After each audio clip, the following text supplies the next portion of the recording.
Alfred, come back. Hello everybody and welcome to Encounter Roleplay. My name is Will, I'm a D&D sex icon and the world's greatest role player. And I'm here today for yet another episode of Call of Cthulhu. Nailed it. It is hour 27, almost 28 of the 48-hour EncounterCon stream, and we're back here today for a new game. We're playing some Call of Cthulhu Alone Against the Dark. So let's get into it. Let's go around the cast and crew.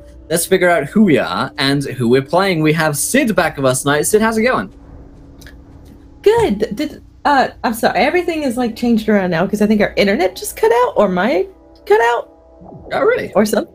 Yeah, like our internet totally went down here, which was confusing. And now, yeah, it's not working. And anyway, hi. I'm Cindy, and hello. I'm here, and I'm gonna play this game, and I am playing an investigative journalist. Her name is Rosalind Davis. She's 27, and she is here to observe and report and be confused and probably a little bit scared. A little bit scared is definitely what we're aiming for in Call of Cthulhu. We also have Ellie from Beholder Gaming back for us tonight. Ellie, how's it going? It's going. How are you doing? Well, you got your sleep in? You good? I did. I think I got close to 8 hours and waking up and caffeinating. So I'm here. I'm going on 3 with insomnia. So yes, but I've been watching the stream, so that's good. Awesome. So I am playing Eleanor Wright. She is a psychiatric nurse who works in London.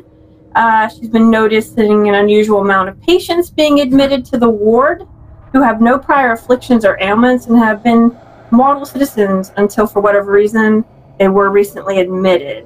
So these patients have been isolated from most of the staff. That's not totally unusual, but it raises suspicion due to the frequency and nature of these admittances. Very cool, very cool. And last but not least, we have Charlie with us back. How's it going, Charlie? It's going good. My first time playing Call of Cthulhu, and I've chosen to be a parapsychologist. I am very interested in telepaths and empaths and strange things of the mind. I have a really high photography skill, so if we see anything oogie boogie, I will definitely take a picture of it. Which seems like a really useful thing to do in Cthulhu, right? It actually, funny, I saw your tweet about that, but I remember I ran a Call of Cthulhu show a long time ago, and they took photos of everything for evidence, and one of them managed to make out alive and had the photos to prove it all. So, photographs can be useful as evidence of the unknowable in Call of Cthulhu. So, let's dive into it. Of course, I'll be your keeper, but before we dive into the game, I'll remind you guys, if you haven't yet, we are actually just 4 sub-points away from a new emote, which it sounds like is going to be some kind of heresy, chaos emote. You guys in the chat, so we're just a couple of sub-points away from that. If you haven't subscribed or you've got a couple of gifts lying around, it is September, so now is the time.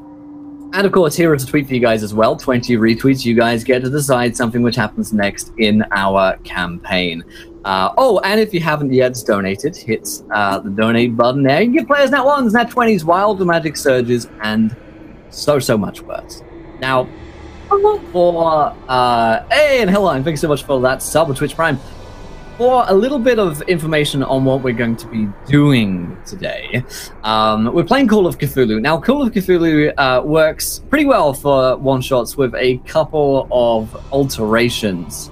However, normally this game is played across 10, 12 episodes, and there's a slow creeping horror of the unknown as the investigator's sanity slowly withers away and falls into nothingness. However, tonight, because we've got 3 hours, actually 2 hours to pull us off, I'm going to be playing a little bit fast and loose with the insanity rules and maybe making things a little bit worse than they usually would be. So keep that in mind. We're not exactly playing rules as written tonight. So things to note for those of you new to Call of Cthulhu, which I think is Ellie and Sid here tonight. and Charlie. And All three of Charlie. us. All of us. For some reason I called Charlie at night before and one shot or something.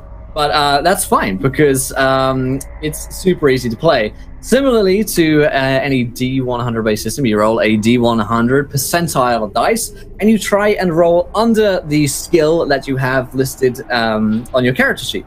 So if you have a 40 in charm, then you're trying to roll 40 and under on a D100 to do so.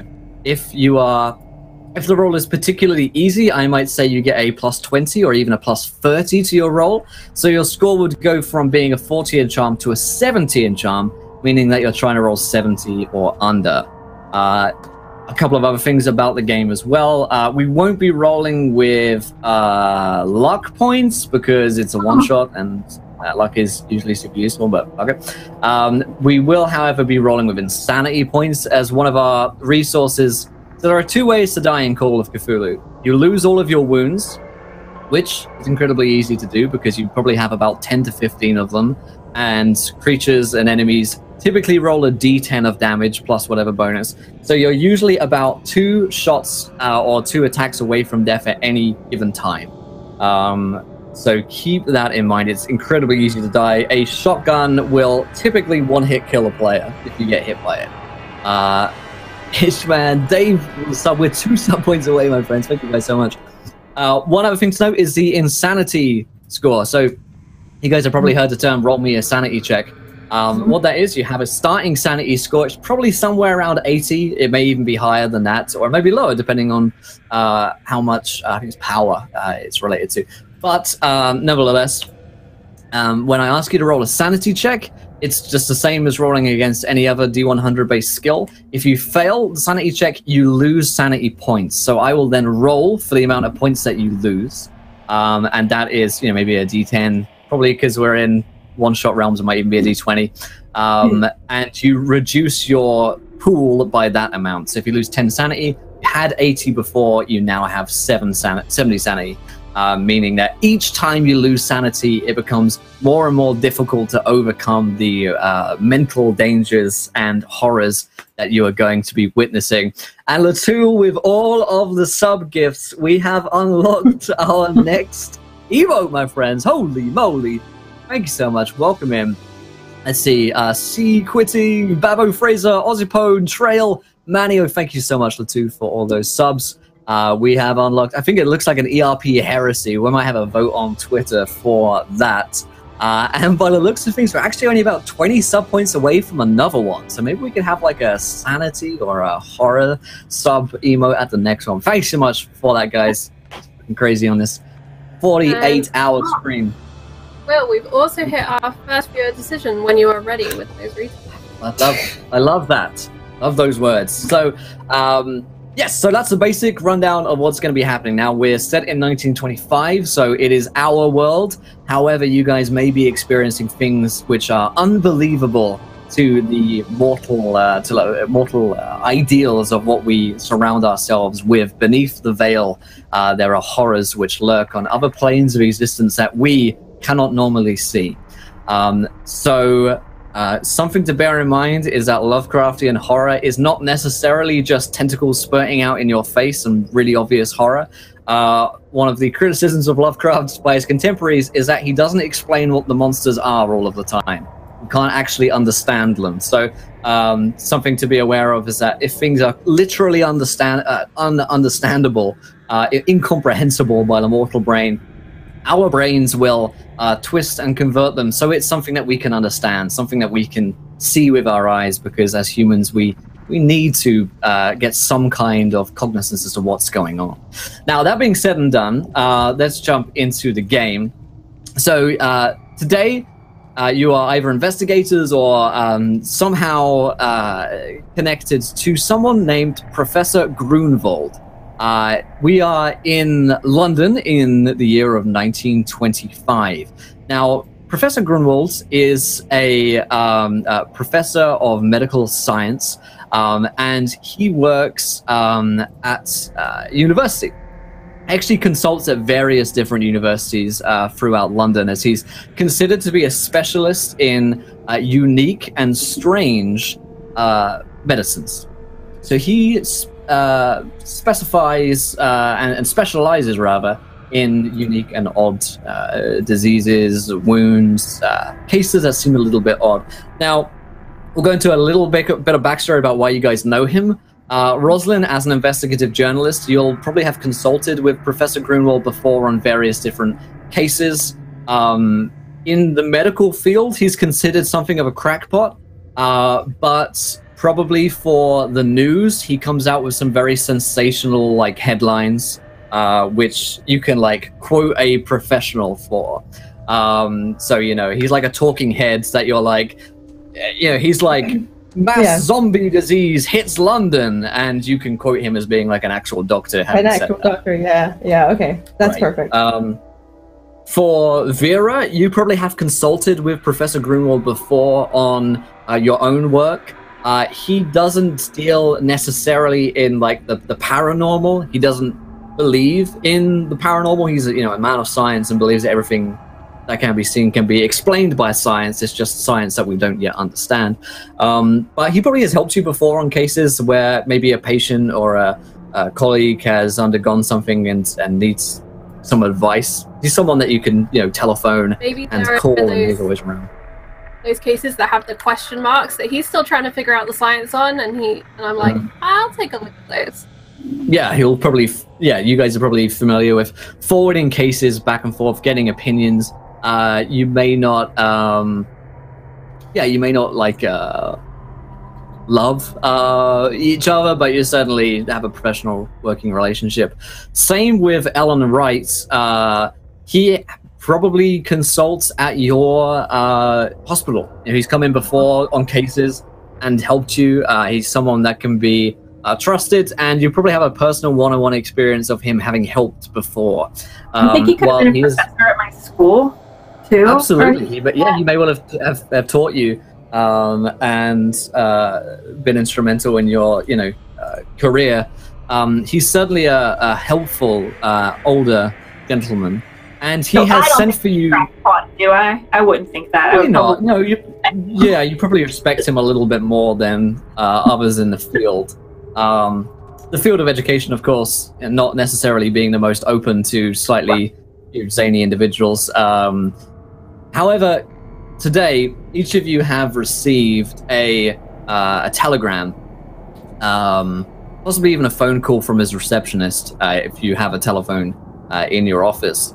From Professor Grunwald, which is asking you to meet him for a matter most urgent this evening. As we find you all, it's sort of evening time, a rainy, wet day in London, and let's start with Vera.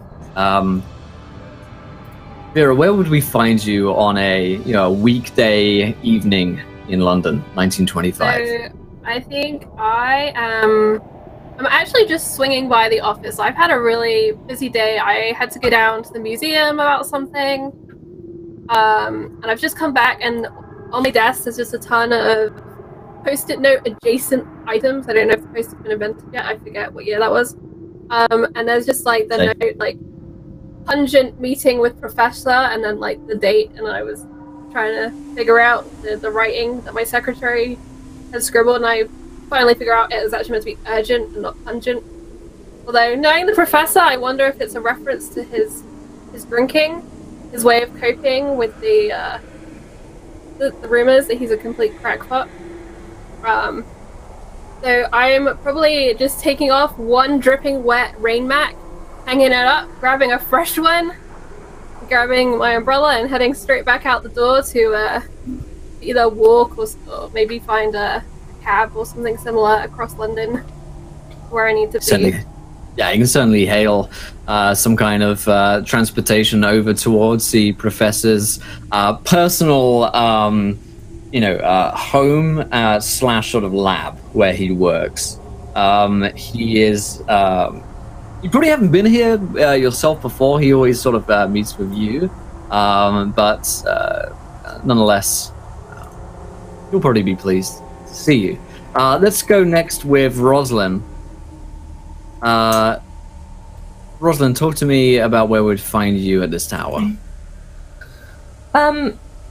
So I imagine she probably does a lot of like bar crawls, but not in like a sense where she's like hopping from like drink to drink, more so like seeing if she can get any like tips or anything from like, you know, talking to the bartender, like, so who's been coming in tonight, who's been, you know, has anybody been talking about any events going on, and just like waiting to get a hit on the bait she throws out.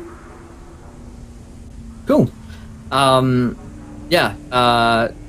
You'll have been crawling around, probably with the the knowledge that you have this meeting this afternoon, having received the telegram earlier.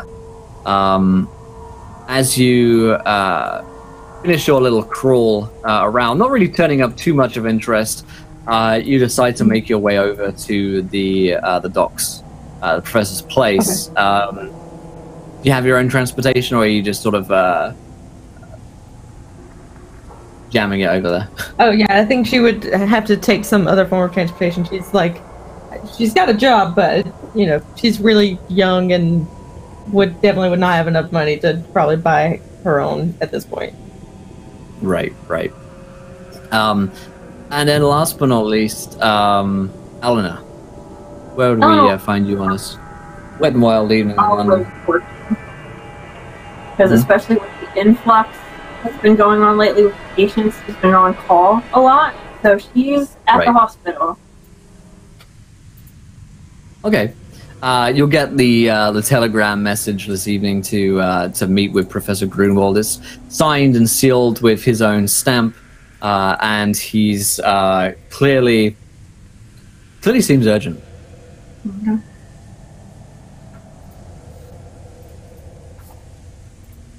What do you do when you receive this telegram? Do you head over immediately, or is there work still for you to finish up here? For me, she would leave immediately, because this is someone she respects, and her daily grind is probably getting to her a lot, so it's a break. So she will go. Right. So, you grab a ride down to the offices, and it's actually Vera who's the first one to make it there. To Professor Grunwald's place. Now, you've never seen his home before. It's in a fairly affluent area of London, on the west side of town. However, his place looks fairly run down, like he hasn't really paid any kind of attention to it in several years. This thing's sort of falling apart, and in the rain it looks twice as miserable as it probably looks in the sun. There is a simple-looking door with a carved knocker, I don't think that's the word, on it of what looks to be some kind of gargoyle. It's actually quite gothic in nature. I find the gargoyle really amusing, and there's a heavy camera around my neck, and I kind of uncap it, and I grab and I take a picture just because this gargoyle is speaking to me, and then I hurriedly cap it and cover myself back up in my coat, and I take a good bang on that door. You give it a kind of dong, dong, dong, and a few moments later, the door kind of swings open, and you see Professor Grunwald in front of you. He's got a heavy shawl over his body. Looks almost like a big rug that he's thrown over it, and is hiding a lot of his face as well. Normally, he's got quite an eccentric burst of white hair, as he's a man in his 60s or so. And he's almost always seen in a white lab coat. However, he just seems to be wrapped up in this, almost like a shawl that he's thrown himself in. And the stench of perfume is really, really heavy. It's an almost floral smell. And yet beneath that kind of sickly sweet perfume, there's that stench of death about him. Something is clearly very wrong with him. As he opens up the door to you, he says, Come inside, Fiona.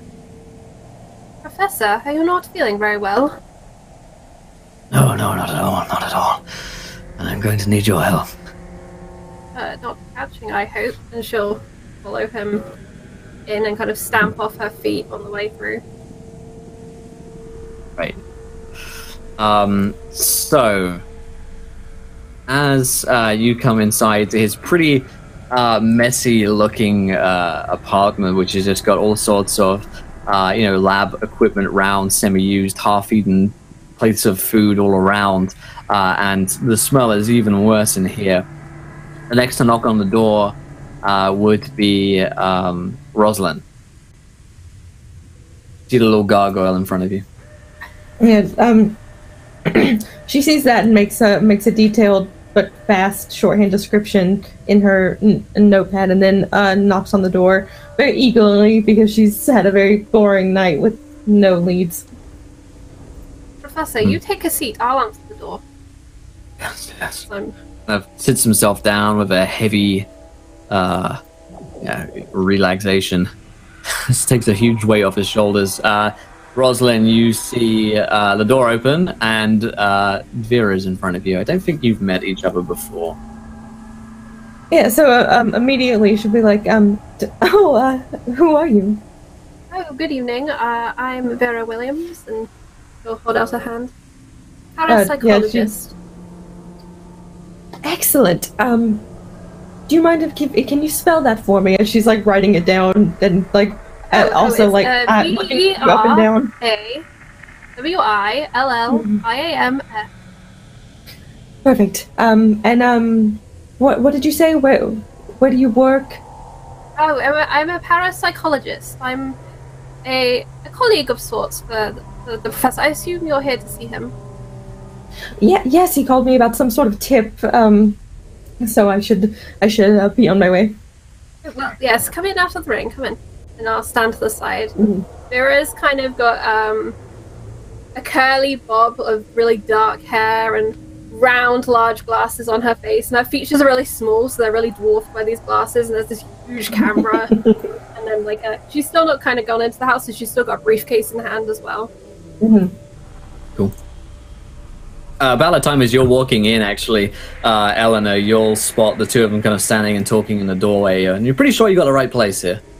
Oh yeah, I'm sure I've seen this place before, so I'm not impressed by the gargoyle. And so I walk in. I'm still in my, I still have my nurse's cap on and everything because I just walked straight out from work. And so I noticed all the commotion and it said, "Is Professor Grunwald here? I was told to come." Oh, you're here for the meeting too. Vera Williams. Vera, I think I've read some of your stuff. Have you posted in the journals? Yes, and a couple of the medical ones, yes. I think Professor Grunwald has spoken very, very well of you, actually. Oh, that is surprising. Why don't you come in as well? It is raining rather much, and she'll step even further back to allow the... Ooh, this isn't good. Is he sick? Yeah, I mean, you immediately smell that sickly kind of smell of someone on their deathbed as Professor Grunwald. He kind of tries to stand up from a chair, but can't. You enter into his dark, ill-lit, messy apartment. So she, at that point, she'll take off her coat and rush over to him and instantly start trying to examine him. Professor, and look in his eyes and what's wrong? Are you sick? He kind of nods and says, "Yes, you're sick. Helena, I'm glad you're here, and the rest of you as well. I'm hoping that you can help me." You need to sit down. Sit down. Yeah, he falls back down again, barely able to lift his legs up at all, and collapses back down into the chair. He hacks up a coughing fit, and when he's finished, sort of wipes away what looks to be some kind of green mucus from the sides of his mouth that he's just spat up. Well, should we be wearing masks? I have my medical bag, so I'm taking that, wiping his face, putting it in there, and rummaging through and trying to find some kind of oh my god, penicillin exists in the 20s, right? 1920. I think we just got it, didn't we? Yeah, recently. Unauthorized medication, but you don't have to go to the pharmacy for this stuff. So I don't know, probably mix with a little Coke, whatever's in it, and hand him some pills, and say, "You need to take these." Yeah, he waves them away. He's like, "I'm already taken plenty. Fine. The pain isn't so bad now. What's wrong with you? You should be careful around the spores. Oh, The spores. God. Yeah. If there's spores in this house, we need to get out. He like waves up a hand and says, "It's too late for me, Eleanor, but the rest of you need to help me." I kind of have my hand out. Sorry. Yeah. I was just going to say, like, protectively kind of shielding Rosalind from coming any further. Oh, sorry, Rosalind from coming any further forward. Yeah, I mean, she's not. Yeah. Yeah. Don't worry, Laudanum is like the cure all in this time. Don't worry. Oh, You'll be for fine. sure. Just have Not some laudanum. addictive or damaging at all. It's fucking great shit. Just down some. So he yesterday I opened a letter. It's addressed to me. It was no writing on it. Only the letter. And the spores jumped out of the letter into the air. I've managed to contain most of them. I think all of them, but they have already entered into my system. I'm dying. From the inside, I can feel it. My systems are shutting down. Intentionally poisoned you? Where's the letter? And can you tell me who sent it? He motions weakly over towards the coffee table. I can't tell you. There's only E been signed. No message. Just D. Boss. Now I've done some digging up, but I'm afraid I'm too weak now to continue my investigation into the matter.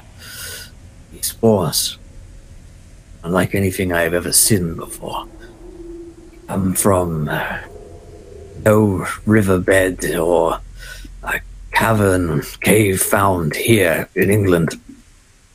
I believe them to be from Africa. They must have been imported in here. They wouldn't be able to grow. Their effects, it seems, are immediate.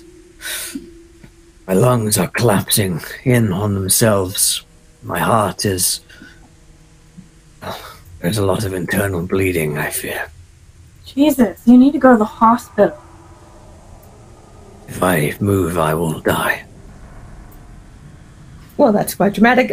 Do you have any possible enemies or anyone who you think might have sought to do this to you? And would they be, perchance, about to do this to anyone else? I don't know who might want to try to do this to me. I've devoted my whole life to science and to researching diseases and their preventative measures. I've been working on several new medicines that I think will help a lot of people. Perhaps someone looking to sabotage my work. As for its spread, more of these spores are made available to a general population, and yes, you could be looking at some kind of mass disease. Professor, interesting. What is it that you've been working on of late? Surely something has provoked someone. Perhaps. My research is ever into curing wounds, diseases, and the like. I've been developing new medicines that, well, I think will help stop the process of disease and rot in this city from varying amounts of diseases, painkillers and the like. Something better than the drugs I'm on right now. Your research is somewhere. Diaries and your journals. Can I collect those? You may do what you wish with my work, though I fear it will take you some time to fully understand, and much of it is yet to be proven. I have some results, but they are few. It is somewhere secure, at least. He nods. Well, that is something. Go with me to the grave, but if I'm not there to work on it, then I may go to someone else. Was there anyone else who you spoke with about this, or someone who else knew that you were working on this and who knew the progress? No one, as far as I know, except from my assistant, Alfred. He hasn't come in. Sent a telegram to him. Perhaps he will be here soon.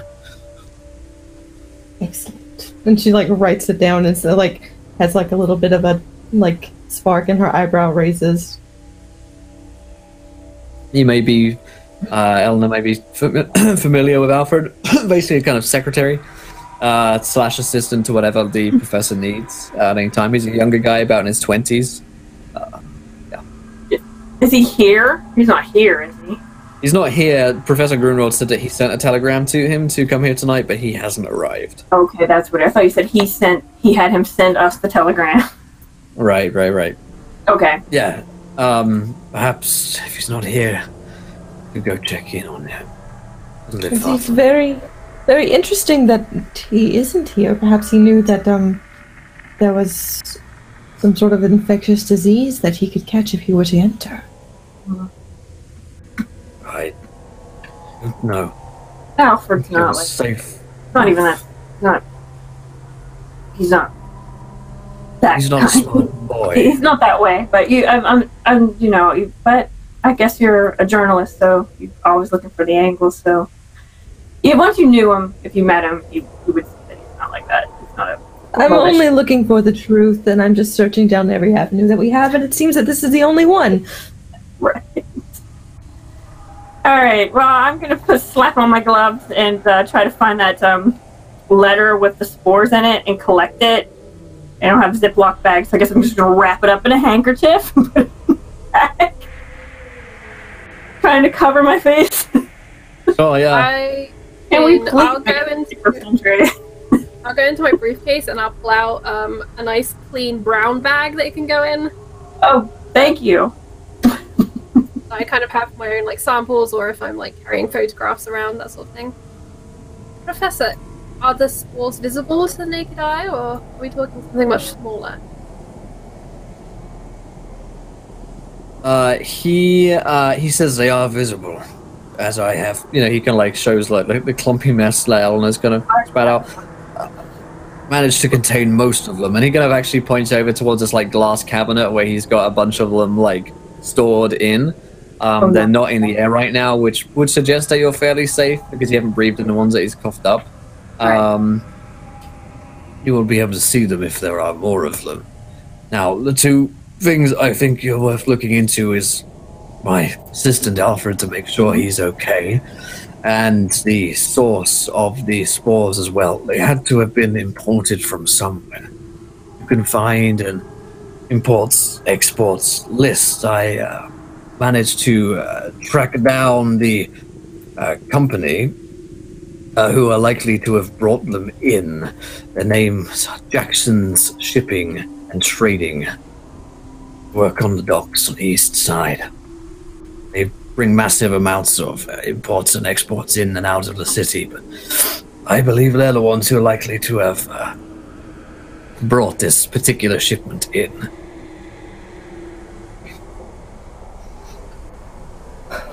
Right. Well, then there's no point in just waiting around here. Thank you very much. Shall we go to your assistant solely to make sure he's okay? If you wouldn't mind. Of course. Anything to help you in your time of need. Professor, are you sure I can't call an ambulance for you and have him come and get you? I really think you need to go to the hospital.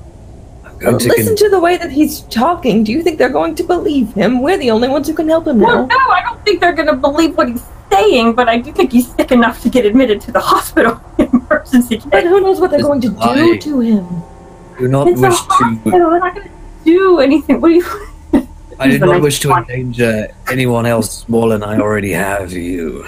I don't know what happens in the later stages of this effects from the spores. Potentially, they could be very dangerous to a large group of people. At least let me give you a shot of more. He shakes his head. I wish to have my wits about me. Perhaps it would be wise that we lock you in a room somewhere should there be an effect similar to rabies or other diseases that inflict madness in the mind. Keep you contained within your home at least. He nods, accepting that, yeah. I like this plan. And of course, if something happens before we get back and there's another person here who's asking you for answers and asking you questions, feel no obligation to speak with them. I can handle this case. I entrust this to you, then. Excellent. There's the click of Vera's camera as she's taking pictures of both what he coughed up and whatever is in the glass cabinet. I'm taking that stuff if he doesn't mind, as I procure it from my bag. Mm-hmm. Okay. And you guys are heading to Alfred's house? Yes, I know where he lives, so we can catch him. Yeah, it's really not far from here. It's like a 20-minute walk or so through the rain and through the whistling winds of London, but no one's really out in the streets. You guys make your way down to Alfred's house. He probably stays in a place as nice as this thanks to the stipend from Professor Grunwald, else he would probably be living in a much worse district. It is actually like a student like bunkhouse, really. It's a large building with what looks to be several students sort of hanging outside. You've got a couple of people who are out here smoking, despite the rains, and there are people smoking inside because everyone smokes everywhere. But people are up despite the wind and the rain and the lateness. There are even few, people out here drinking and stuff. It feels like a pretty relaxed sort of atmosphere for this student housing. I'm sorry, I don't recall what you said your names were. Party members. She, Rosalind extends her hand. She's like, Rosalind Davis, investigative journalist. Ah, someone who could perhaps track down this Jackson's shipping and trading. Absolutely. Now it makes sense why the professor invited you. Strangely wise, man. And then she turns to Eleanor. Eleanor, I have actually known the professor for quite some time. He was not a colleague, but he was my professor in med school and also my mentor. And I've been working at the hospital in London thanks to his letters of recommendation. Vera will reach out a hand and kind of lay it on Eleanor's shoulder, giving her a pat. I'm terribly sorry for your loss. Well, we'll not do what we can. I just think that he needs to go to the hospital. But I know where Alfred. I know where his suite is in this room, or in this building. If you want to follow me. Yes, I believe a friendly face to deliver the news is probably a good idea.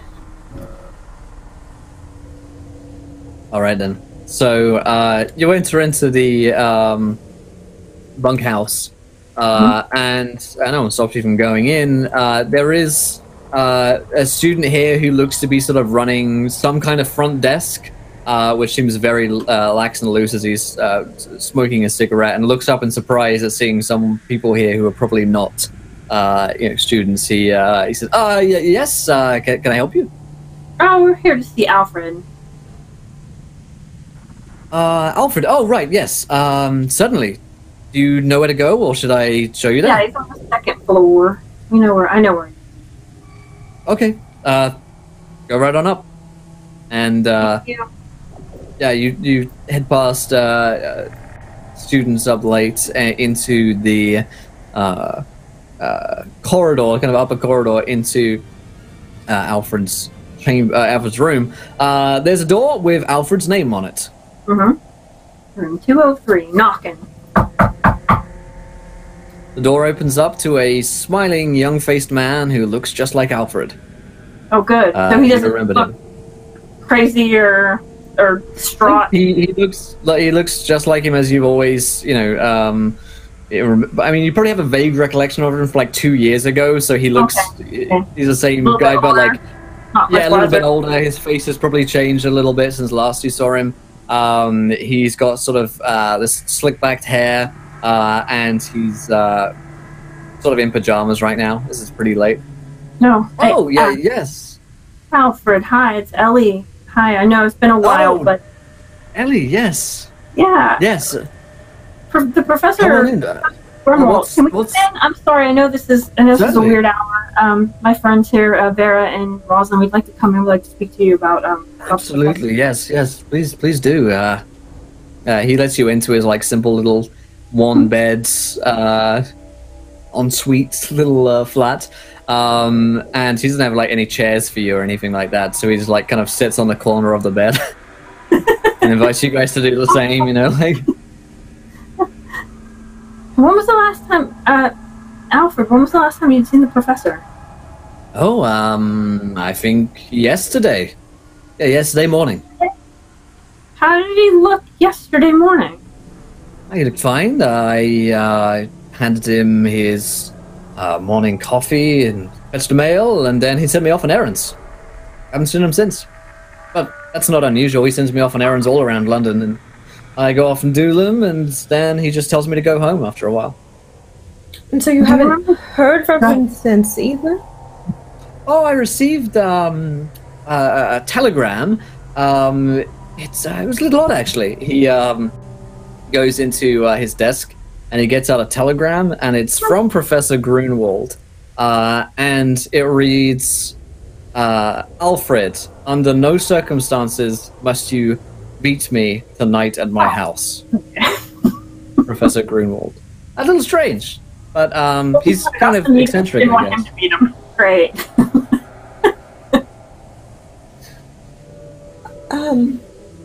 This is very interesting. Alfred, see, we was asked to meet him, and he was very puzzled at the fact that you were not present, because according to him, he sent you a telegram that said the exact opposite.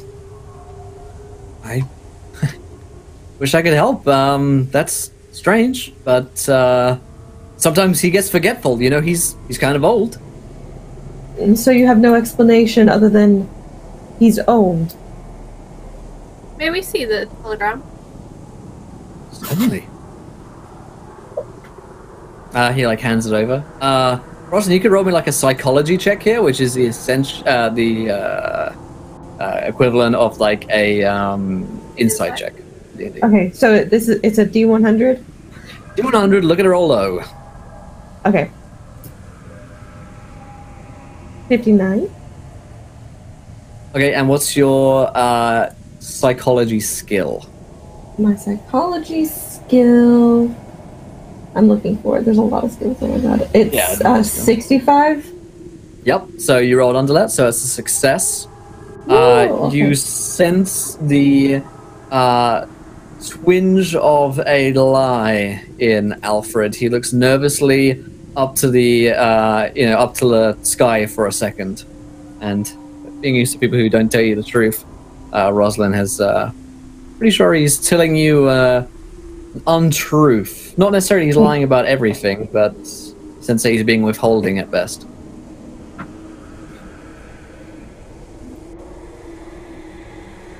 So is he sitting down still? Sure. Yeah, he's handed Vera the telegram to take a look at. Vera, it looks like a standard telegram. It does have like the normal letterheads that the professor would sign. However, he has not signed it, which is one difference that you would note between the telegrams that you had received, which was signed, and the telegram that Alfred has. Date on it, the office from where it came. It's from Professor Grunwald's house. Yeah, from his desk. Yeah. So Rosalind will then like stand up as she's been sitting, and since he's sitting on the edge of the bed, sort of stand over him and look down at him, and start flipping through her notes and have a puzzled expression on her face and say, little Alfie. I have to tell you, to be truthful, that there's a story that I have here that's not quite matching up. And I need to inform you that things are getting quite serious because there's a very deadly sickness in play. So I think it might be in your best interest to stop withholding, because I know that there's something you're not telling me. What do you mean, a deadly sickness? You don't know. No what? Don't be coy. What are you not telling me? You sense he's not lying about that. He seems genuinely... Yeah. Let me get this jar out. Yeah, you pull out the jar. I pull the jar out and I show him this, whatever this jar is. Are you familiar with this? Yeah, he seems genuinely confused by this idea of this deadly disease and looks confused at the jar. No, I've never seen anything like that. What? Explain what's going on, please, because I may have got myself caught up in something here. So can you explain to me why you didn't want to come meet him at his house when you were asked to? What kept you from coming?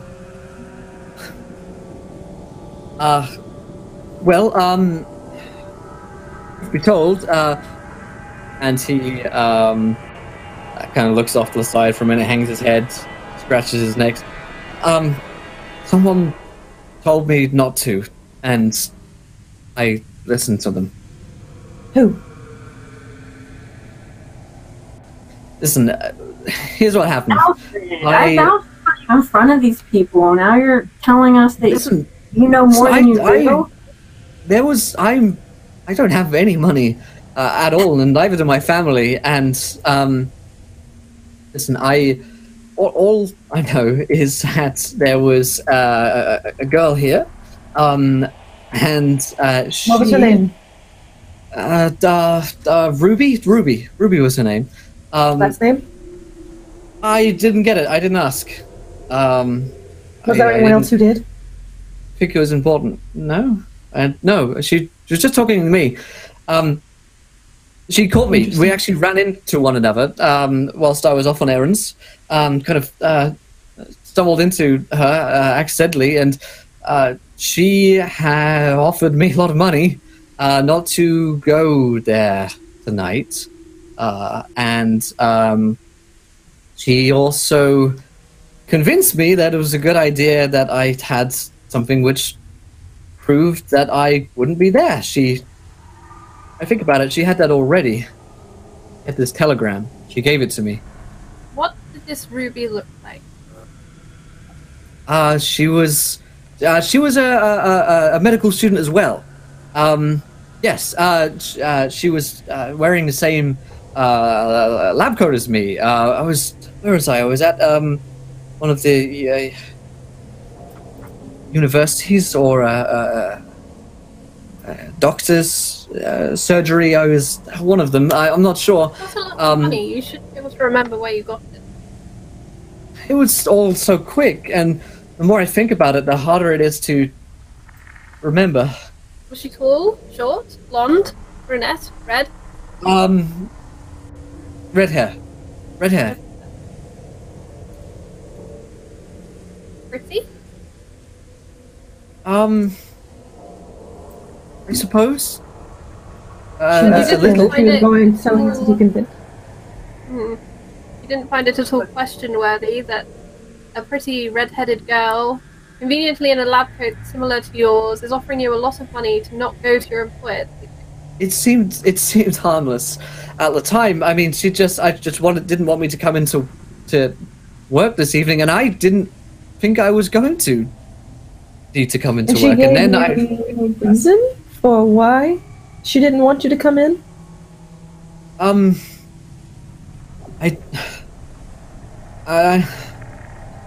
She led me to believe that she would be coming here.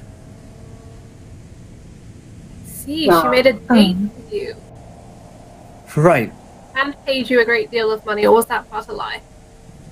She said that her family was rich and I needed it because I was on I'm just a student, and Professor Grunwald isn't very rich and doesn't really pay me much. We got talking, and the more it all came out, it seems stupid now, but that's what happened.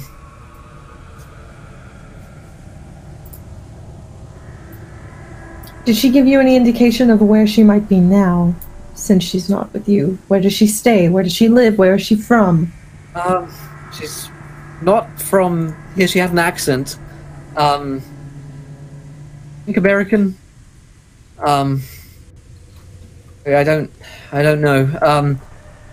She was working. She was like me. She was working for a professor. Doctor, I'll have it here somewhere. And he like goes and checks his diary at all of the locations that Professor Grunwald has told him to go that day. And he says, "Oh, here it is. Dr. Eisenholt. Yes, runs a small surgery, not too far from here. That's why I stopped in. We'd go around and get supplies and check in and all sorts of things that Professor consults. This is just one of the places, I think. Well, this might be one of the new ones. I'm not going to offer Does you my a date. character recognize that name, Will, by any chance? You don't recognize it, no. Yes, I'm not going to offer you a date, but would you kindly part with that book? We may need it. Go hold on. Listen, I didn't want to get into any kind of trouble, and I certainly didn't want to put the professor in any kind of trouble. Well, then you won't get into any trouble as long as you cooperate and do what we say. Give her the book. Yeah. He hands her the diary. Which I instantly pass off to Rosalind. Yeah, so I'll start flipping through it, and if there's anything that like jumps out at me or like I recognize, I'll share that with everybody. It's going to take a little while to go through it, but Dr. Eisenholt, you have the address. That's the big lead, I guess. And you have a telephone telephone number as well. You did know that there was a telephone downstairs in the main lobby, but obviously people don't have telephones in their rooms at this point. Yeah. You have the address of Dr. Eisenholt and the telephone number. That's the big sort of takeaway from the diary. The most of it's pretty much irrelevant. Okay. Never know. We might need to retrace steps from further back in the week. But it seems like we've got all the information we're going to get from this, so there's no point in wasting any more time with something that's not going to take us anywhere. Thank you very much. We will contact you if we need anything else, and I expect an answer. Okay, well, I'm here. Anytime. Perfect. If this Ruby does show up, perhaps you can distract her or get at least some more information before she leaves. I'll try my best. Good. I have the utmost faith in your best. He kind of like nervously wipes away a bead of sweat. You guys head back down to the lobby. Do you want to make a telephone call? It's unlikely at this hour that people are going to be at the surgery. Maybe you just catch someone before they're leaving.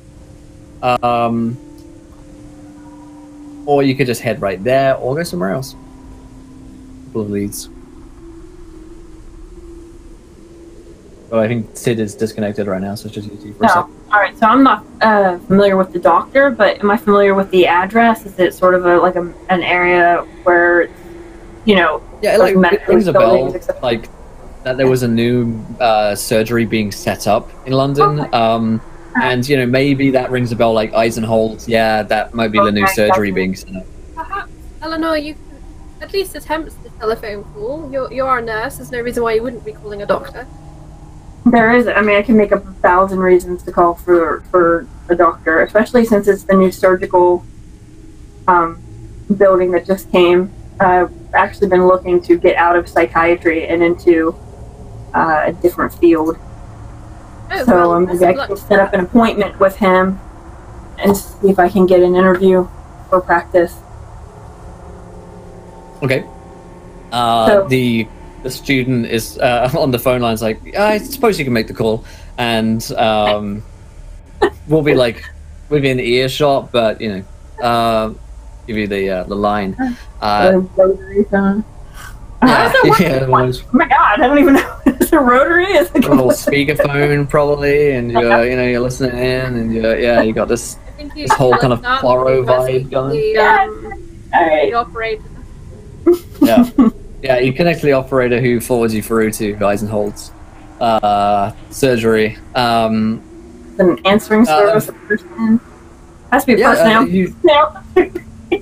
Yeah, you get a person on the other line. You don't get through to any kind of answer phone. They pick up, and there's a woman's voice on the other end, which is Dr. Eisenhold's surgery. How can I help? They're just calling up the doctor's surgery. Okay. Hi, this is Miss Wright. I am a psychiatric nurse at the London West Hospital. I was calling to speak to Dr. Eisenhold. I heard that he may have some openings coming up, and I was trying to schedule an interview. Unfortunately, Dr. Eisenhold, she is very busy, and will not have any appointments until next week. Perhaps even later than that. I can schedule you for something if you like, though. No, that's okay. Is there, does he have an assistant on staff that maybe I could come in and speak with? I'm afraid that there are no staff. I'm just heading out myself, I'm afraid. I can pencil you in for something for next week. That's all I can really do, I'm afraid. Okay, that'd be great. Sure. She, books a time with you next week that you're never going to be attending. Yeah, right. Thank you so much, and... Writing things down. Okay, at this time, okay, thank you. Thanks, bye. Alright, so, point of interest, Dr. Eisenhold is a female. 1925 female doctor. Interesting. And, with her own surgery. With her own surgery. And with a name that starts with an E. So, she actually does that. What? But then Eleanor's name also starts with an E. Actually, have we considered this yet? She did want to send her... I think we might have just cracked the case. Yeah, let's go home for tea. So they are accepting appointments for interviews for a new position, but not until next week. So the only chance we have of meeting this doctor, there's no assistant staffs on call or available at least at this hour. But there was someone there just now. I think it's our best bet to just go there and figure out what she's really so busy with. It's definitely worth a chance. How This is far the is only it lead from we where we are? have. It's close. Yeah, it's all in the same sort of area of London. Maybe take you about an hour to get over there. Well, Taking you towards about midnight. I have taxi fare if you want to book it over there, as the young people say. Okay. You three head over towards the surgery practice, Eisenhold's, which is fairly old-looking building, but more recently renovated. There are a few lights on inside, but the door looks like it is closed. There is a light on by the front desk, and by the looks of things, there is still a secretary on duty, which is quite unusual for such an hour. It is now midnight. Is there any hours posted on the door? There are, yes. This is well out of the the practice hours. Surgery. So, alright. If we go in now, we'll look suspicious. If we go in the morning, might be able to get us in. Well, this is rather urgent, and I think it would be worth hassling this poor secretary for a home address or similar. Alright. Well, Perhaps they will remember Ruby or our dear friend Alfred. Have at it. All right, step through. Yeah, the secretary looks concerned and like points to like the closed sign, you know, which is up, like the sorry we're closed, and I point at my like hat. shoos you away. I put my nurse hat on, so I point at my hat. Nurse hat on, Should really consider locking the door at this hour. the door actually is locked, but she like, yeah, as you're like knocking in, she'll like unlock it for a second and say, "I'm sorry, we're closed." Oh, that's terribly alright. That doesn't really affect us. We're looking for some information. I'm sorry, who are you? Dr. Vera Williams. Doctor, this is a very unusual hour. Is there something I can... The human condition is around the clock, so to speak. I am looking for Dr. Dr. Eisenholt on a rather important and private business. Do you have a meeting? No, which is why I'm here at this unfortunate hour. And they are apparently not. Yes, and who are these people? This is a nurse, Eleanor, and this is my very talented assistant, Rosa. Hello. Right. Well, I know that the doctor is very busy and has been very persistent on not being interrupted during her work, even at late hours such as this. So I'm afraid you can come back in the morning and I can see what I have, but it's... the nature of doctors. We never want to be interrupted. Because if we are interrupted for every tiny thing, we never have our own lives. Unfortunately, I cannot accept that answer. Would you please at least make a telephone call for us and she can confirm or deny if we can... Fine. And she like rubs sleep-weary eyes and gets onto the telephone. I'm very appreciative. What is your name, by the way? She like looks up, Samantha, and finishes the. Yeah, she pretty just points to her badge. And telephone call. She's, yes, sir. There's a Dr. Williams here and two others to see you. And she looks surprised. Okay, I'll send them down. And puts down the telephone. It's just, Dr. Eisenholt will see you. If you go through there and head down the steps, you'll find her practice. Thank you, Samantha. Excellent. And Vera just walks straight down. Mm-hmm. And Eleanor's like tapping Vera on the shoulder. That was really awesome. Really good. I never would have thought you tried that.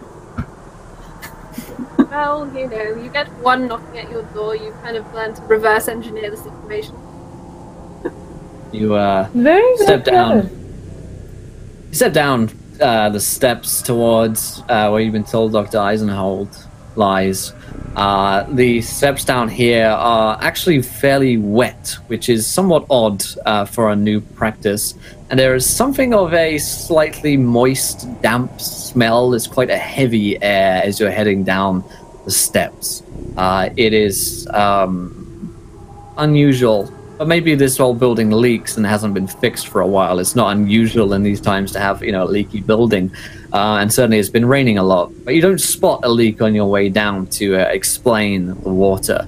The steps are actually fairly much longer than you were expecting. They spiral round in a sort of rectangular fashion rather than an exact, nice spiral staircase downwards into a very ill-lit steps. You've probably been walking down stairs for at least 3 minutes, which if you've ever walked along stairs, it's quite a while. You've gone down several floors as you get down here, and are yet to see a door. Okay. Probably after about 3 minutes, you guys are wondering if there's any end in sight. The surgical unit is in the morgue of this building. Someone really does not want to be found. Vera's like hanging over the banister, trying to get like a cool shot upwards, because this seems like spooky and weird, but it's a new building. Kind of about it. That camera looks crazy heavy. Do you carry that with you everywhere you go? I have impeccable neck. As you guys stop for a breather, You hear a slamming of a door from above. Did we? What? Oh, are we trapped down here? No? There's a Oh, good. It's probably just a fire door or something similar, I'm sure. Besides, the assistant's up there. She'll let us out. Unless she was the one who closed the door. locked it. Oh, my dears, you clearly don't deal with the paranormal. You're jumping at everything. Oh. Because there's no paranormal. It's just normal that's unusual till it's solved. Well, if that is the case, then there's nothing to worry about. It must be a simple human explanation. Someone locking us down here is a simple human explanation. I've worked in psychiatric work. And humanly... Just peculiar. Yeah. As you press onwards, you see it's still wet down here, and you've gone down a long way. There is a lot of water which has like made its way down all of these steps and is seems to be coating them in a somewhat unusual fashion. Now, normally when water just flows down steps, it will just go down to the bottom and they'll be left wet, but most of the water will flow down. Whereas with these, it seems like they're all fairly evenly like wet, and there's a fairly even depth on all of them, almost like a garden waterfall. How the water is always in motion and keeps there. It's almost like that, except the water isn't really flowing; it's quite still. And there's no apparent source for the water. Still no apparent source of the water, but it's clearly coming from somewhere. You'd assume from up above, but there's no. This is like a big pipe leak that you'd be dealing with at this point for the volume of water that you'd have seen. As you press on through the wetness, it's starting to get up to your feet and your ankles to the point where you're quite sloshing through the water. Well, and maybe another minute or so of this. Yeah, but it's not like rising. It doesn't appear to be rising. It seems as you're getting further down, it's getting deeper. Mm-hmm. It's just as if you're getting closer to a source, and yet it's almost impossible that the source would be below you because it started up high. So that's confusing in nature at best. There's little strange. As you get further down, though, and you press forwards for another minute, you'll start to see that there is writing on the wall down here. At first you thought it might have been a little bit of graffiti, but now when you look at it, it seems as though someone has gone through a incredibly painstaking process to be drawn on here, almost like a tattoo. Right? A tattooist has gone about writing these symbols onto the wall. It is in some kind of light red paint, and it has been drawn across all of the walls down here as you get through to this lower level. In a maddening display of symbols. As you look at them and you try to follow a pattern into some kind of design, your eyes follow it around. It's almost like if you look at the clouds and you try and make formations out of them, and you try and see pictures in them, or if you look up at the ceiling and you see in the patterns, that kind of thing. It's impossible to find any kind of design in the runes as you look at them. It is clearly some kind of script. The closest thing it would look like to you guys would be some kind of Arabic, although anyone of any kind of knowledge of Arabic could tell you that it's not Arabic. It is strange in design, perhaps even alien to your eyes. As you look at this, I would like everybody to roll me a sanity check. Yeah. I feel like the second she saw it, Vera was just like winding on that film. She knew there were going to be pictures coming up. I had to rejoin the fantasy grounds. So, the general rule for Call of Cthulhu, if you see something, you're probably going to lose some sanity. If you do something and roll sanity, you're always going to lose sanity. So the act of murder is always going to make you lose sanity, whereas watching a murder may not make you lose sanity. So that's the I'm coming general. back. Yeah, the It's all good. Do you fantasy want me to grounds throw you a went down. D100? Yeah, go ahead and roll it because it went down when the internet went out, and it's loading. You rolled. Yeah, you succeeded. So I think everyone succeeded on Sanity. What's this again? Oh, the flash. It's against your Sanity score. I think mine is 40. Or is it 99? Okay. I have two numbers. I have 40 and I have 99. But I think it's 40. 40 right? is your current Sanity, so that number. Okay. Yep. So, yeah. So you actually fail. And you will lose 4 points of Sanity. And this is... You're doing it right. You got it... oh no, /die 1d100. Oh, that's what it is. Yep. My Like so. bad. There we go. Boom. I have an 80. Oh, jeez. So, oh yeah, nice. So that's a success. So, for Vera, the act of not only looking at this, but like taking a photo of it, and it's actually the photograph which confuses you the most and is probably the cause of your sanity loss. You take a photo, go through the whole process, you know, wind it up, wind it down, that kind of thing, and take a look at the photo. And the photo of the wall is completely blank. There is no design upon the wall as you do so and look at the photo. However, looking at the wall, there is this maddening design, which looks like, the more you look at it, almost looks like it's moving and changing in design. There's clearly some kind of answer to this riddle as, you know, Vera looks at this. This is something which looks like almost like a puzzle to be solved in your mind. Whether or not that's true is an entirely different matter. I'm going to reach into my pocket and take out a notebook and kind of trace a few letters or like letters like symbols, and then I want to reach out and just touch it to see if it's maybe done in fresh paint or dry. That's the wall itself looks the same, like the background of the wall looks the same in the photo as it does in real life. So it doesn't look like it's been painted over, other than the designs itself. The runes themselves are kind of like wet, so if you like press your finger up to it and like run your finger along the paint, the sort of red, almost, almost clay-like substance comes away. It's like a heavy paint. Possibly clay-based, you know, some kind of like heavier ingredient in there that almost makes it smell earthy.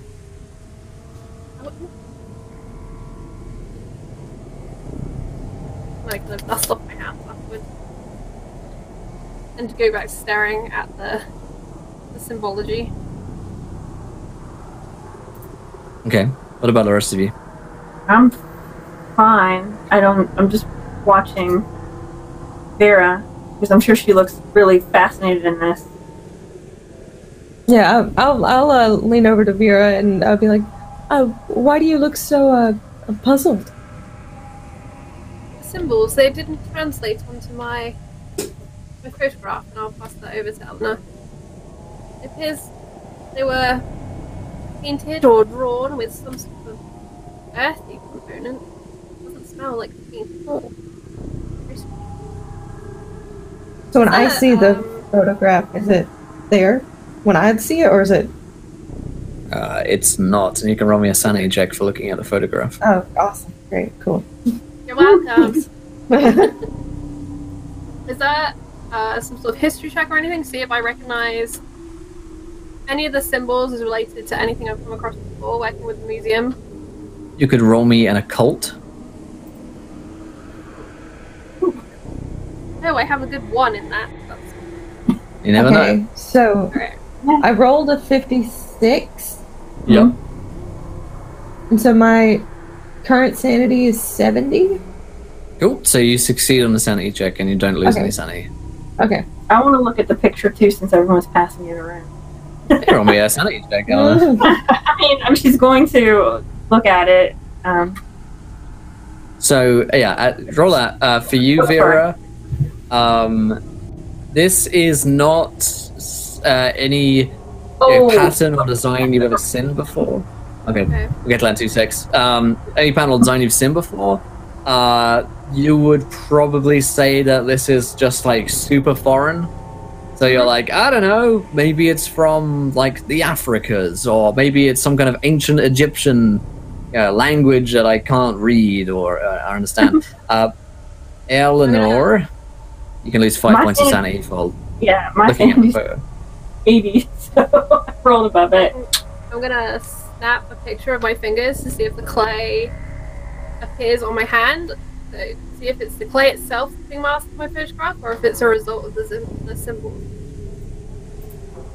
It would seem like it is the symbols itself. In whatever pattern they're drawn, they are not visible to your camera. I'll explain that to the other two. Yeah, it's like some kind of lighting thing, maybe. It's like they reflect back and they don't show up. You don't know. I've seen probably this on patient walls in the ward at the hospital.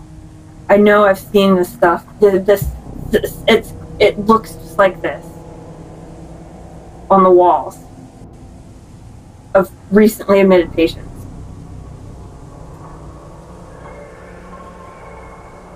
Why part of me is like, is it poop? I hope it's not poop on the wall.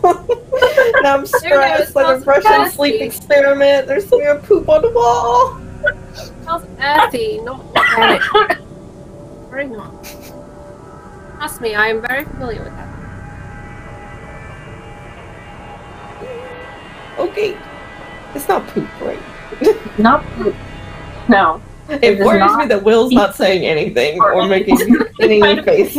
Not any kind of feces, but it is I would say the markings I have seen.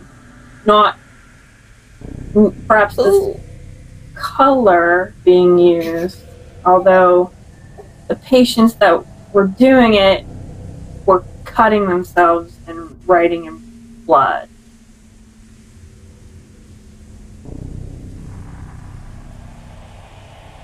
I probably shouldn't have said that out loud. Can I do a psychology to see if she's just losing her mind? Because she seems very paranoid. Sure.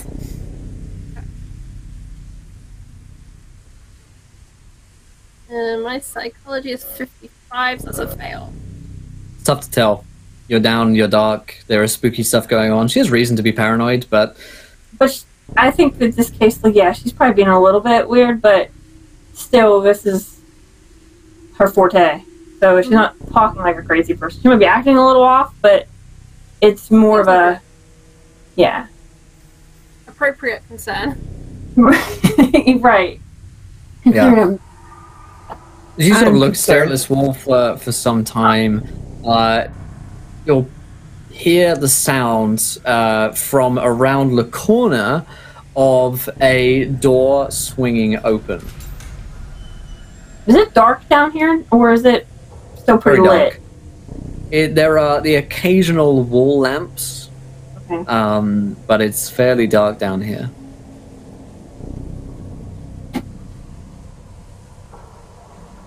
Maybe we should just stop staring in this general direction and in the strange wall. And she like starts to kind of push Vera away and like, come on, there's something happening over here. Let's follow the sound and not stay in this weird slushy pit of despair. Come on. Yeah, let's go. I like that idea. Let's go. Let's go. Okay. Yeah, you guys press onwards. To the you press onwards to the doorway that opens up before you, and you can see kind of from an angle that there is some kind of medical practice, like surgery room in here. You can sort of like smell the sort of slightly chemical, clean, really clean smell of like a surgery from inside, and it looks like the room in there isn't waterlogged. It looks like it's a very clean floor. Is anyone down here? There is a voice. Oh, hi! Of a woman who smiles as you approach. She's got long red hair. She wears a little badge that says Ruby. This room in here, as you step into it, is very, very clean. There is behind Ruby a door which says Dr. Eisenhold on. And she says, "Hi, what y'all doing down here?" We came to meet with the doctor, but you were next right, up on our yeah. list. Of course, yeah, you're here. She'll see you in just a few minutes. She's just getting everything ready for you. Well, while we're waiting, we also had a few questions for you specifically. We were hoping Please, you would be take a here as seat. well. There are 3 chairs set out. Oh, how convenient. Okay. Go right ahead.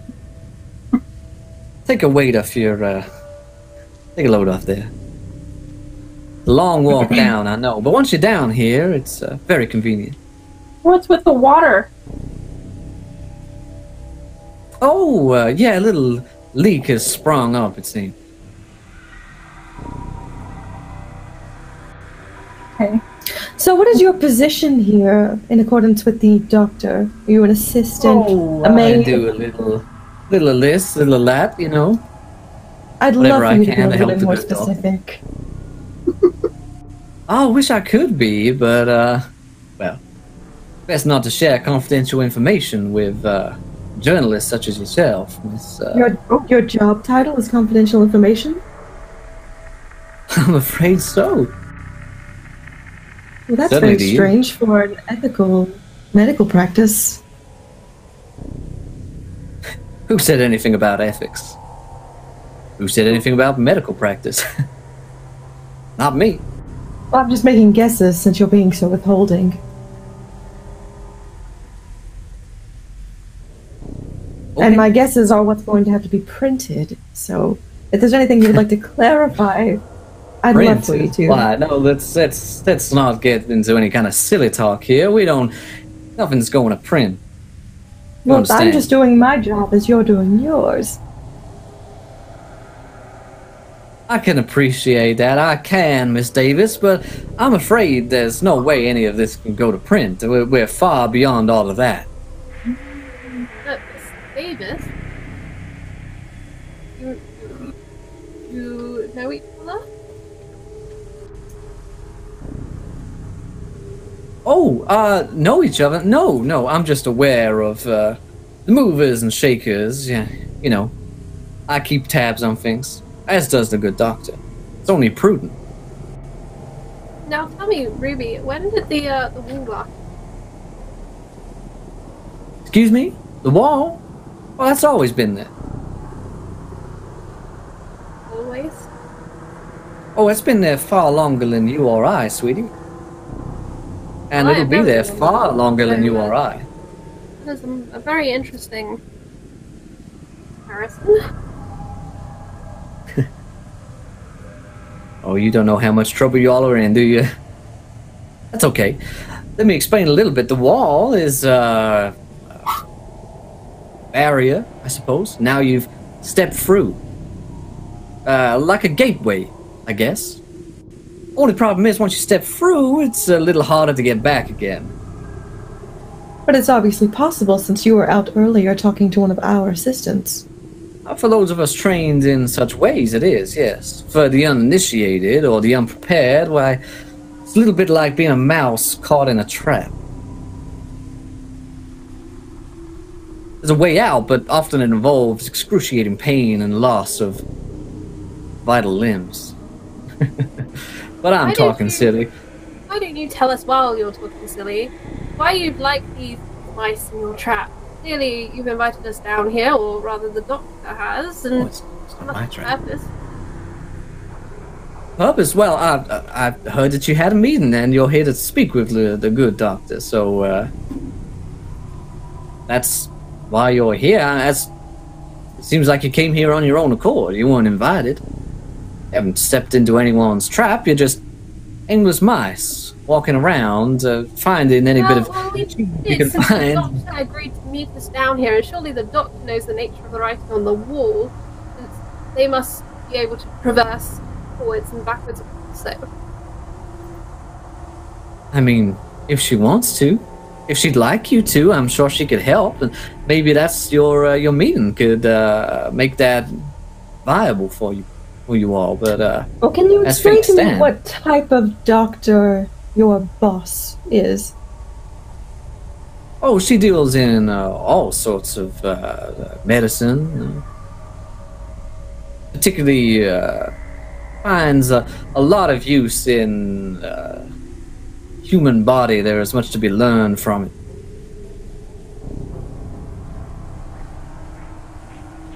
Is that all you can tell me? Is that all she lets you in on? I think you'll find out more than enough when you speak to the doctor. I'm not a practiced doctor myself. I just help out here and there. You have to understand, like I'm completely uninitiated receptionist. to all of this. Oh yeah, you could call me that. Well, would you Ruby, mind terribly... if you don't mind me interrupting, Ruby, why were you visiting Alfred to tell him not to go and visit Professor Grunwald today? Oh, Well, it was yesterday. well, I thought that it would be fairly easy enough for y'all to piece that together and find your way back here. So, this is a trap. A trap? I mean, that's such a crude word. No, I think, you know, Seven. people like to think that they're clever, and you go about solving your little mysteries, and come down here thinking you're gonna break open the case and send it all over the papers. I thought I'd lay little breadcrumbs, tease your appetite, Easier and to get just the find big prize. vessels on the ground? Professor. Too many questions. I can't hear you. I said, I'd like to know why you poisoned the professor, or if your doctor did. I think that's something you should speak to Dr. Eisenholt about. Well, then let's go in there. So I get up and I start pounding on the door, or try to open the door for the doctor. Yeah. You kind of like pound on like the heavy door. Ruby goes into her pocket for a moment and checks the little stopwatch. All right, it's time. And as you like hit the door, Ruby gets to a set of keys and opens up this door for you. I reach Right on out in. my hand that had like the muddy shit on the wall on, and I just like wipe it on Ruby's shoulder. Roll me a power check as you do that. Now that's POW. I have 40, so we'll see. Ooh, just fell. Okay, so as you do that, your hand, 6 wounds, your hand, as you like touch her, as you touch her, where you should be feeling, like clothing, and where you should be feeling like her jacket, instead you hit it's like hitting a nettle, or like a falling into some like forms of roses, you hit on something which is clearly spiked and runs your hand through, not like all the way through the hand, not through the bone, but something so sharp, which like a razor sharp needle or razor sharp tiny blades, and you just like stacked your hand onto it, and it just runs through and comes back bleeding and almost steaming as well. Oh my god! I grab Vera's hand and get it open my bag. What's happened to you there? There's something on it. Probably something awful, like. That's just terrible. Oh my god! Give me your hand.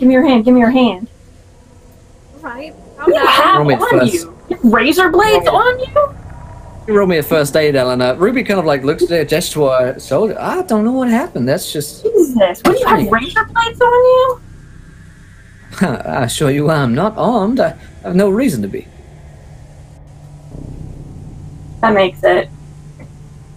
So you heal for 1 wound, and I think every hour you can heal for a wound as well with her first aid. I just wrap her hand and stuff. Jesus, lady. Good, I only have 9 hit points. What's wrong with you?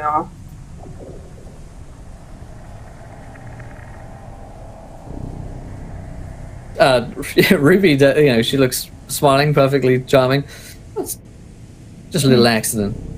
God, Miss Vera, that might be Footsteps. expected. We're gonna have to look at that afterwards. No, Jesus. don't worry, I'm also Afterwards. qualified in first aid. Don't worry. Okay. You want Just some a small morphine? scratch, right, Ruby? You want a shot of I'm sure morphine? it'll clean right on up. Yes, still partially cauterized, in fact. I wish I had someone here to help you. She opens up the door, and there is Dr. Eisenhold inside. Currently, Dr. Eisenhold is in the process of a surgery, it would seem.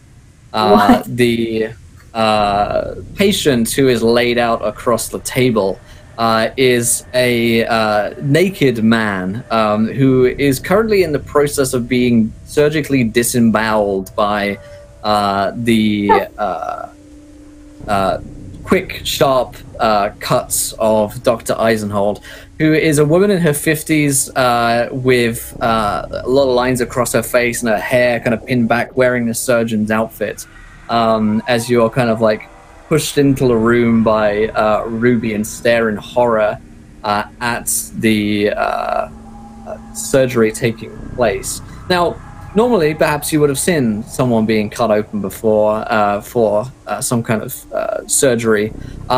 This clearly would be like a post-mortem type affair, because no one would be able to survive, these thrusts and cuts that are happening very viciously, but very swiftly and precisely as well.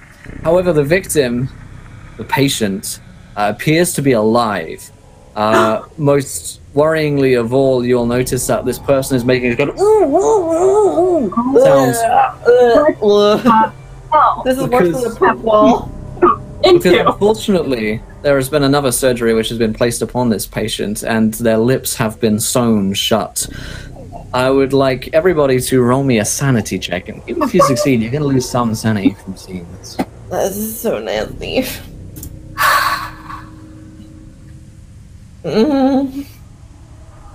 It's not so hot.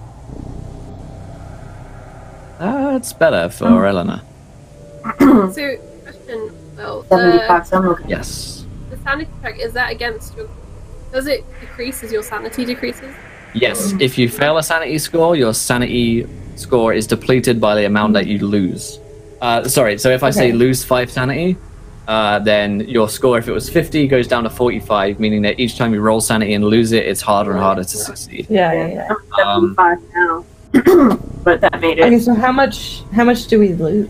Both of you lose 7 points of sanity. I'm going to halve that for Eleanor on a success, and you lose 3 points of sanity. Okay.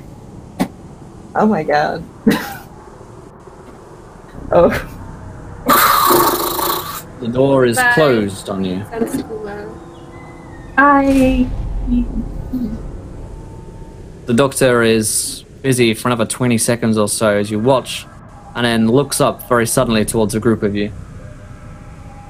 Ah, yes. You're here. Good. I assume Place you is weren't low. expecting us, considering how messy it is. Places Lane, the what are you doing? scalpel up and says, "Oh, Missy. No, we haven't got to Missy yet." You need to leave this man alone. Don't worry, he's perfectly fine where he is. If I may ask, just out of curiosity, can you explain the point, if any, of what you're doing here? It doesn't seem to be useful. Oh. Perhaps not useful to someone such as yourself, but for me it has great uses. You see, there are those who appreciate the spilling of blood, the giving of sacrifice. There are those who appreciate such worship in ways that gods that you believe in do not. Oh, so this is for some sort of a supernatural thing without any evidence, which you've pledged yours and multiple others' souls. Evidence. Oh, And I like could show she you like some continues evidence. to, she like continues to write this down, and she's like, You would Fascinating. like to see evidence. I am happy to oblige. Dr. Eisenhold, I have to respectfully stop you from this madness. This is unorthodox. This is inhuman. This is insane. When you have seen beyond the gateway, when you have witnessed what is really going on, then all of your preconceptions of what is humane are changed. Humanity is just but a flicker of a candlelight in a cathedral with thousands of far greater candles. Should be snuffed out at any moment. While you're sharing and caring with this dear and great monologue, why don't you tell us what your business is with Grunwald? Oh, she says that as if she's just remembered about him. Ah, yes, his work was interfering with mine. And what is your end goal with your work? There's hypotheses that you're exploring? There is no end goal other than the pleasing of those greater than us. And what is your methodology? Just disembowelment? Widespread disease? Oh, this it's merely for fun. I could show you the real projects if you like. You would find them very informative, and would provide some of this much required evidence for this one here. I don't think that it's required, and I don't think we have that much interest in it. I think we're here to fulfill whatever. Not It is for us. required. There is no going back now.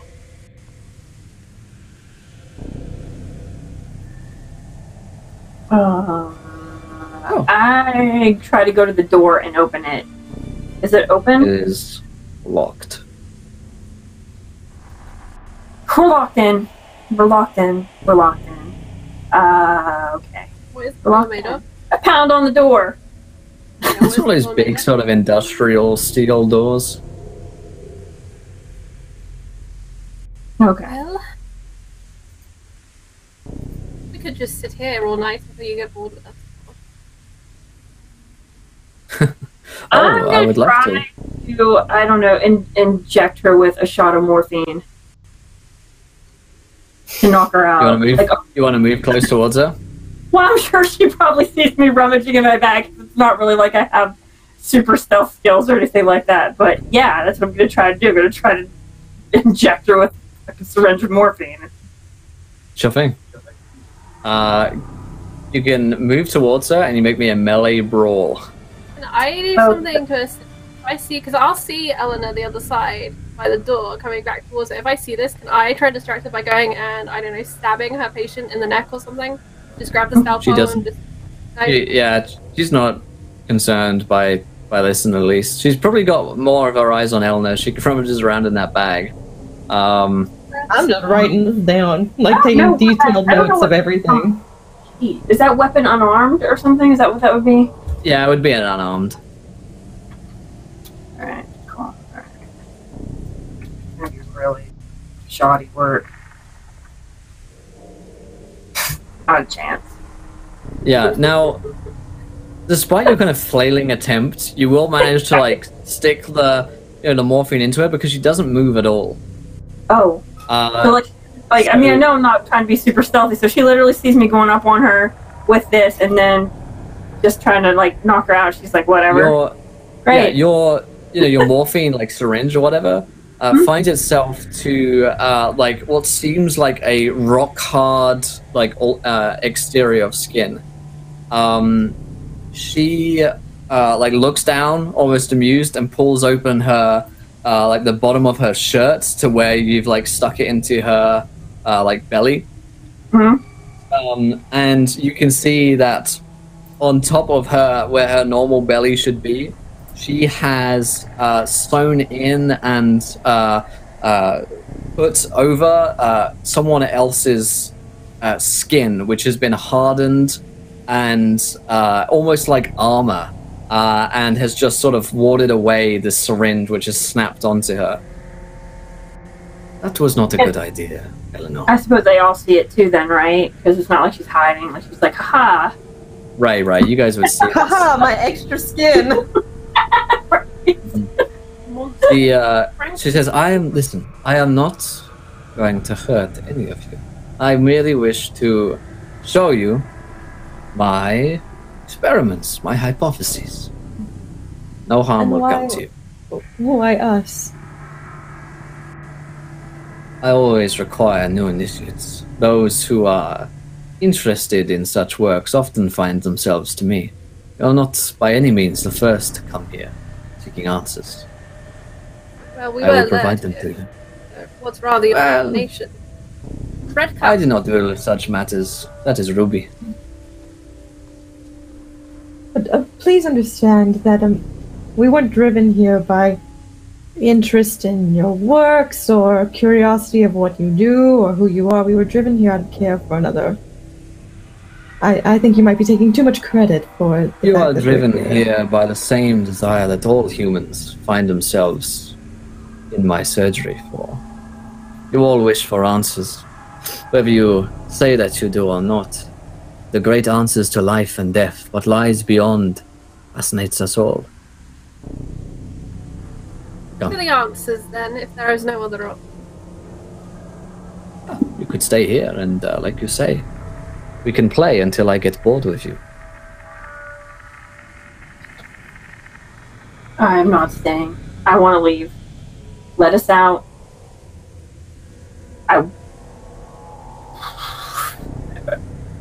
You need to have the authorities called on you. You're clearly nuts. If you let us go... I don't even have a good retort. As I said, I will let you go. Out this And you will door? Certainly.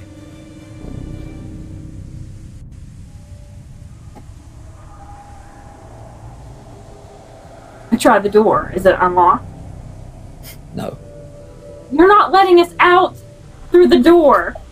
The way that you want us out is not going to be the way that I'm going. Not without a fight, bitch. After I am finished with you. After I am finished showing you, you may leave through that very door. Not before.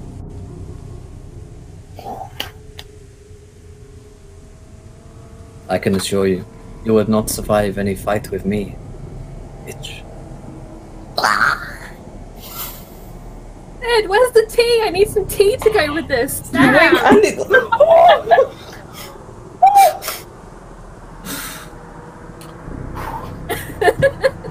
This is the hottest tea. Okay. So. You're terribly proud of your work, Doctor. I'm gonna start taking some pictures. Of course.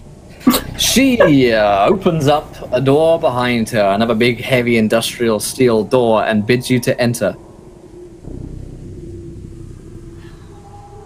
It's not the door that we just... It's a different door. It's a different door.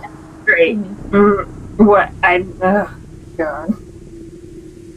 She says, she actually looks at you, like, she sees your expression as you see, like, this other door being opened, and she says, you know what? Let's have it your way. Let's see if you can explain this. She closes that one, goes back to the door that you wanted opened, and opens it up. It leads into a corridor, which is certainly not the room with Ruby in.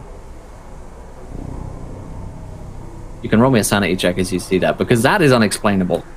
And we didn't feel the room kind of spin or move or do anything Like either. Like, sort of shifted. Nope. All of us roll? Yeah. Nobody will roll. Photo 1. Nope. I don't give a fuck about this door. Not even close. The two of you lose 8 points of sanity. Yay. as mentioned, like normally you would lose like 1 point of sanity or something from something like this, but one-shot rules. So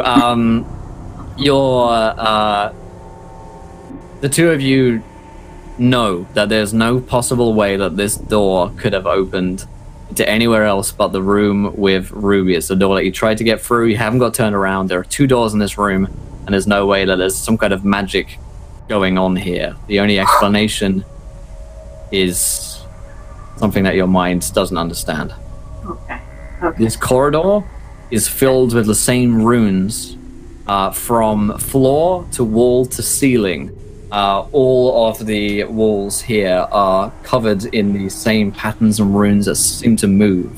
At the end of it, there is like a light. You're in a dark tunnel with light at the end. And Dr. Eisenhold stops with you and says, "Look, see? Isn't it fantastic?" Okay, Vera, okay. I'm sorry that I made fun of parapsychology. Can you explain this? Do you have an explanation for this? Tell me you have an explanation for. You have an explanation for this, right? You can explain it. You can explain it. I can't right now, but I am sure I can find a way. Is there a bucket for like the exsanguinated blood from this dude that she's been hacking up? Oh. I would like to pick it up and throw it all over those runes on the wall. She roll me a sanity check as you do that, because that's an insane thing to do. I believe it's responsible. Later, let me get this bucket of blood here. I think the runes are responsible. I'm grabbing something to obstruct or obfuscate the runes. Oh, I only just failed. Ah! Alright. It's only just You're just gonna lose a point. You lose a point of sanity for doing this. There is some logic to it. As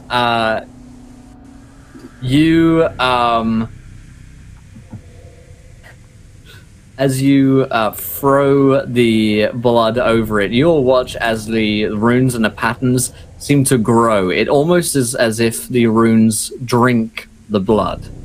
And the ritualistic nature of what's going on here. Yeah, the doctor kind of nods approvingly. Your instincts are good. Yes. I have never had a worse compliment. Oh my god. She smiles thinly and says, "You may yet make good assistance." And she steps through the corridor across the runes. Chat, send help. Give us something. So I guess we follow me through the blood-drinking corridor and the poop wall. It doesn't seem to hurt you as you tentatively step onto it, and doesn't seem to hurt the doctor either. Okay. If anything, the runes give you this comforting sense, as though you're being welcomed home. Nope. Something strange and unnatural about that feeling. It's a warm, little fuzzy feeling you get inside. It's a little strange, but the doctor reaches the light at the end of the tunnel, and you guys follow her, feeling the light hurting your eyes a little bit, and you begin to hear the sounds of like machinery, like kind of heavy machinery, the kind of clunk clunk clunk clunk of like repeaters. You step into a large chamber, and this chamber is well, it appears to be some kind of factory. It's small for a factory floor, but clearly quite well managed. There are several people in here, about 3 or 4 of them, who look to be 3 of them, in fact. They look to be kind of old, withered away, and near death. And what they are doing is they are like managing these sort of like lines, these belts that are going through, and they appear to be along these belts coming through, taking human organs, be this lungs, kidneys, heart, whatever you want, and they are removing parts from them. So a set of lungs comes along which have been hacked apart, and they like go deep reach inside and pull out parts of them and set them onto various different belts. There seems to be some kind of system going on here. This is, of course, another sanity check for the whole thing. Watch this.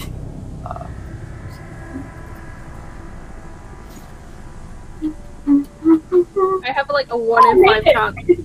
How do I like, just regularly just like not care? I'm just like, I think I'm not cool. Sydney is losing her sanity. I'm not doing good. But Rosalind's like, I don't give a fuck. Rosalind succeeded? Yeah. Eleanor succeeded? Mm-hmm. Cool. So you guys lose 3 points of sanity, and Vera loses 6 points of sanity. I have 14 points left. Good. Wait, By the way, 6? 0 is when you hit 0 sanity, you go totally insane and are essentially dead. Good news. So you lose 3 points of sanity if you succeeded on the sanity check. So Rosalind and Eleanor only lose 3. So you watch this. Triggers temporary insanity. We're not really playing with temp because it's every 5. So if you lose 5 points of sanity in a go, you get a temporary insanity, which might be something that lasts maybe like an hour. Indefinite insanities occur at the point where I think you've lost 20% of your total sanity in one session, or something like that. That's cool. I was just curious. We don't need to worry about those. If I ever play it again. Yeah, you guys are indefinitely insane at this point, probably. Certainly Vera is. She shows you this kind of whirling machine factory, and she says, I really wonder what is going on. Well, you see, the spores that we had imported in, they need distribution. And they need cultivating, fermenting, if you will, in the right conditions, somewhere deep, somewhere dark, somewhere moist, where they will grow well, and where our Lord Dagon can truly sow his seed. There are several parts of the human body which go unused. We filter away the dregs of society, those who no one misses, and we bring them here, remove the parts of them which are useless, and we bring the parts of them which are very useful to our Lord Dagon. You see, these useless wastrels of society, these unwanted undesirables, they are very useful to us. They find themselves a home here. Finally, purpose in life. As you can see, though, points towards the 3 people who are like managing this production line. My assistants grow weary. Such work is tiresome upon both the mind and the soul, but that is no problem. Lord Dagon provides. These spores, then, that we cultivate with the flesh and the bones, the organs of these humans, they grow in the great caverns down here Lord Dagon has ever had. I stumbled across it a few hundred years ago, and I've been working since then on these things. Finally growing my practice to the point where it has expanded into this operation here. The only problem with expanding one's operations is that you need more staff on hand. How are you talking about this like this is normal? How are you fucking talking about this like this is normal? When you meet Lord Dagon, you will understand. So he, let me just, I'm getting the fuck out of here! And she tries to get the fuck out. The other way. That we came in, maybe? Yeah. So, you, head back down the tunnel, and, The doctor doesn't seem just dismayed by this as she runs, and you guys see her go. Calm and crazy. A shame. I think she can still be saved. So I just want to clarify. Go ahead. So you said hundreds of years ago. So you met this lord, and he granted you this sort of eternal life, almost. Correct. And now you run this underground operation. Immortality is mine, and it could be yours too as well. The gifts of Lord Dagon are great, many. And so he wants you to disembowel people and things for. I'm sorry. This is just I'm sure you understand that this is a lot to take in. As I'm sure you understand, with your own gods, their means, their motives are not to be questioned nor divine. The will of Lord Dagon, we should not question it. For if we follow his word, beauty will come. An old beauty, one which has long been lost to the world. As Lord Dagon slumbers and sleeps, he requires awakening, to be brought back to the world. It's via this great suffering of humanity, of this infection. You may call it a disease, I would call it a religion, a movement. Just so happens that this is via these spores. Now there's nothing strange with that, is there? Rosalind is like trying to employ her like journalism tactics where like you don't judge so you can get more information out of them. It's just like, oh, this is, yes, the more you explain it, the more it starts to make sense. So you say he needs some sort of awakening. So this is not like you don't regularly meet with him. He gave you this task to complete hundreds of years ago, and is there a day or an event that you're waiting for so you can reconnect with Lord Dagon? It's funny you should mention that. There is, in fact, appointed hours and times, and they are nigh. My only problem was that it requires a certain level of sacrifice in order to make this happen. You see, many of my servants, while they have been useful for hundreds of years, she gestures over towards the three who are on the factory line. Their time of usefulness has come to an end. Lord Dagon requires the rest of what is left of their lives in offering so that we may commune. That left me with a problem, of course, because I can't exactly allow the production line to stop. We have targets to hit here after all. So Lord Dagon has...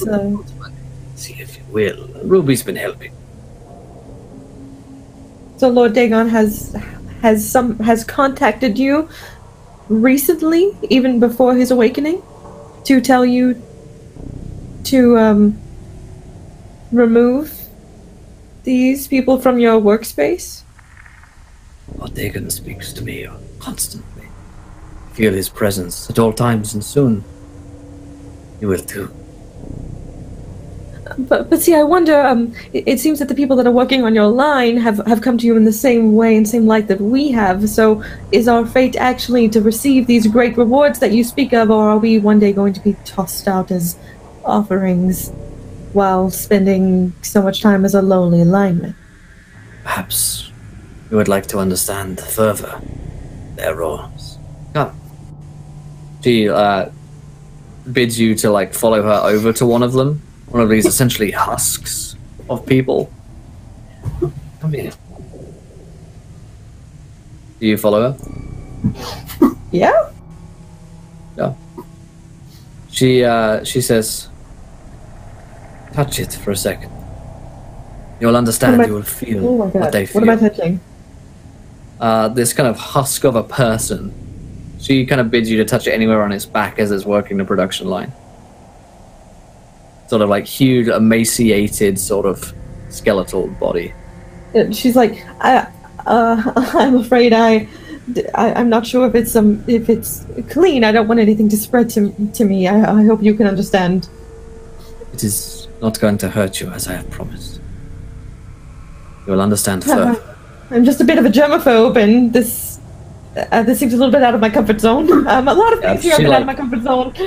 She like whips out her hand and like makes you press it against the back, as you experience something quite strange, Rosalind. Yeah, it's uncomfortable at first as you feel this like cold, pallid flesh, and you can feel like the bones of this skeletal person with barely any skin stretching across their bodies.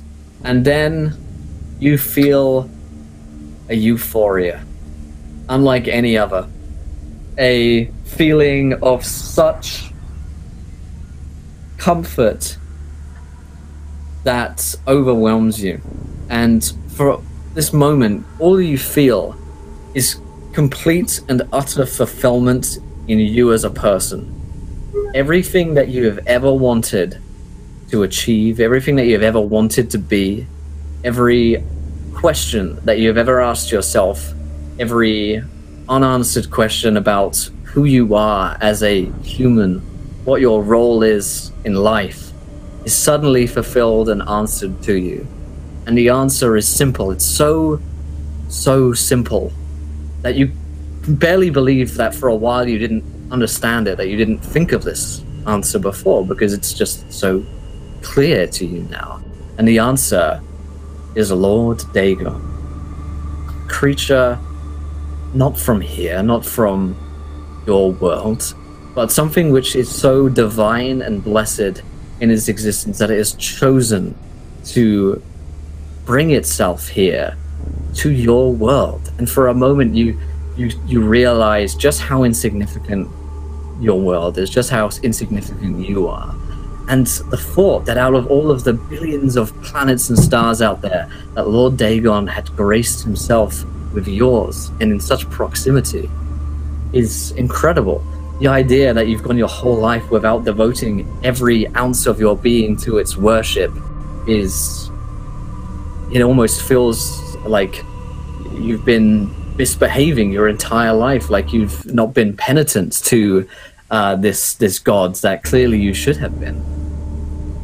And it's a total eclipse of euphoria for just this moment as you feel this understanding that what this person here is feeling is complete and utter completion, which is something that is completely unachievable without the blessings of Lord Dagon. Yes, it may wear the skin of something which is husk-like and devoid of anything that could be anywhere near described as beauty to your eyes, but your eyes are so very inferior to those of Lord Dagon's. The very idea of giving your life for Lord Dagon in this moment is bliss, because if it would please him for just an ounce of a second, an iota of a moment, it would be joy. You feel envy towards the doctor, for if she gets to serve him for so long and in such a blessed position, she must truly be loved by this kindly god. And as you experience this in a second of a heartbeat, and it's an incredible, overwhelming moment that seems to stretch on forever. And yet, as your hand is removed from the back of this creature, you're back in the room with the others. You no longer feel these things. You're no longer in that same mindset, but you've experienced and understand what this creature, this husk in front of you on this production line, is feeling. As you do this, you lose 9 points of sanity for having done that. Oh, okay.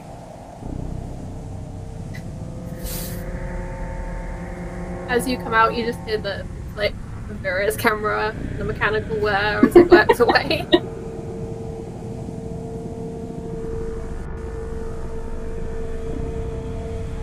She's on this runaway train. She's not gonna get off. It'll be fine in the end. Her brain is now protecting herself.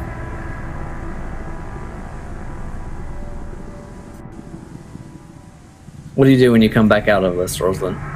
The doctor looks at you expectantly. I think she does the same, like just like out of like respect, doesn't like speak unless spoken to at this point. She's like had a new reality check kind of thing, and like it's kind of like, oh fuck, I just realized who the fuck I'm talking to, kind of thing. So it's like she looks at the doctor with like a wide-eyed amazement, like a kid in a candy store kind of thing.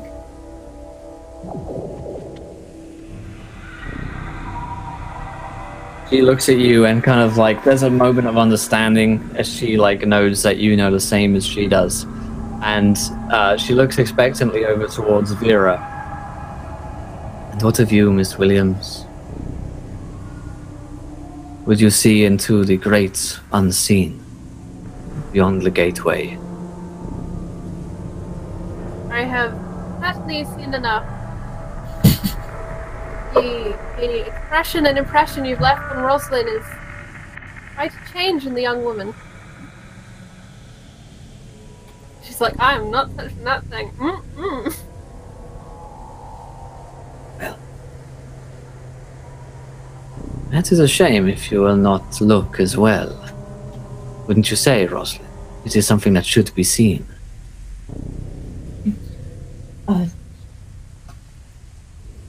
Yes, Vera, I in all of my years and all of my investigations and all of my inquiries, I've never encountered anything so strangely fulfilling and freeing, yet at the same time forming such a strong connection and commitment all at once. Vera has a notebook and she's writing it. I shall document this closely. I much prefer to understand things through observation and outcome, impartial to an extent. The clearer the mind, the better the understanding, after all. I quite believe what Miss Davis did for us. Good. Can I make a persuasion so I don't have to touch this food? Please. Make strong. Or a fast talk over roadwork. Thanks so much to Fallen Sun for the raid. Thank you, my friends. Yeah, I'll take a rain check on seeing the unseen. It's, you know, it's really better on a weekend. You know, when it's... I totally You should get free that. admission on a Saturday night. I it's have a fail, 50 yeah. charm, but yeah, it's a fail. Yeah. Damn, that's She, 69. She nods. I see. Well, nonetheless, let us make one final stop through that door. And she gestures towards the door at the end of this factory, to the caverns of Lord Dagon, where we can understand fully and commune. Will you join us?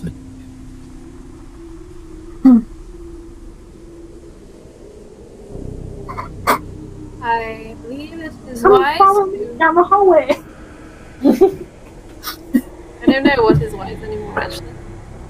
Yes, I will.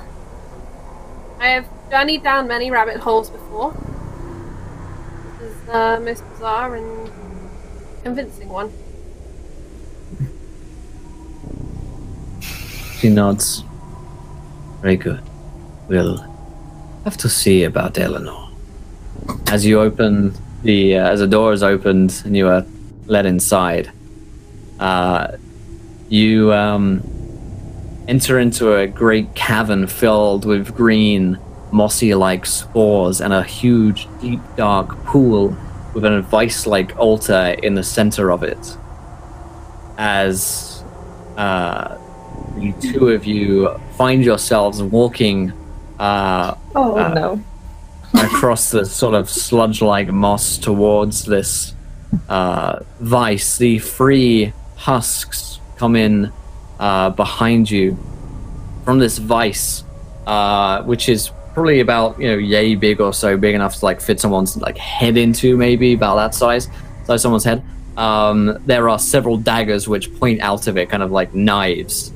3 of them, in fact. The doctor removes them. You find yourselves kind of watching this process, somewhat entranced by the nature of this cavern and the closeness of proximity to Dagon. As she hands the knives to the 3 husks, you'll watch as they slit their own throats and their blood bleeds into the deep waters of the caverns here. The vice opens and you hear the voice of Lord Dagon speak to you. At that point, Vera Williams and Rosalind Davis cease to exist as people. Instead, they have become servants to Lord Dagon and become aware of his great plans for humanity, and indeed of the feel that same completion and same beauty of being near his presence, of finally being able to hear the voice that was always in the back of your head. You thought it was your own voice before. You thought that's the voice of your consciousness when you think something. When you hear that voice inside your head, you think, well, that's me. No, you were wrong this whole time. It was Lord Dagon speaking to you, and you just were too stupid to be able to see it.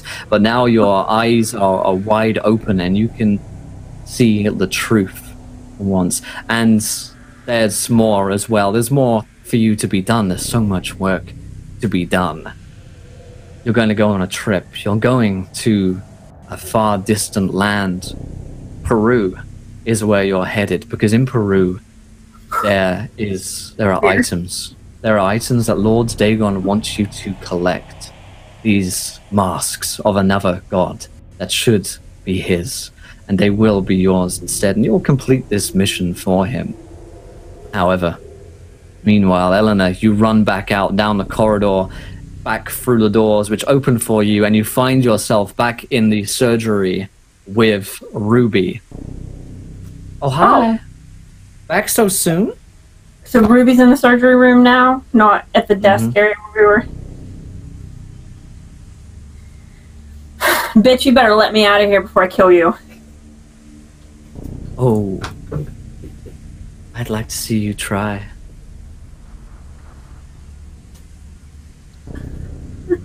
See, we can go about this one of 2 ways. The first way, you walk back down there into the final room and you finish what you started. Or I never started this. We can do this the other way, and I can slit open your bitch throat and walk you back down there.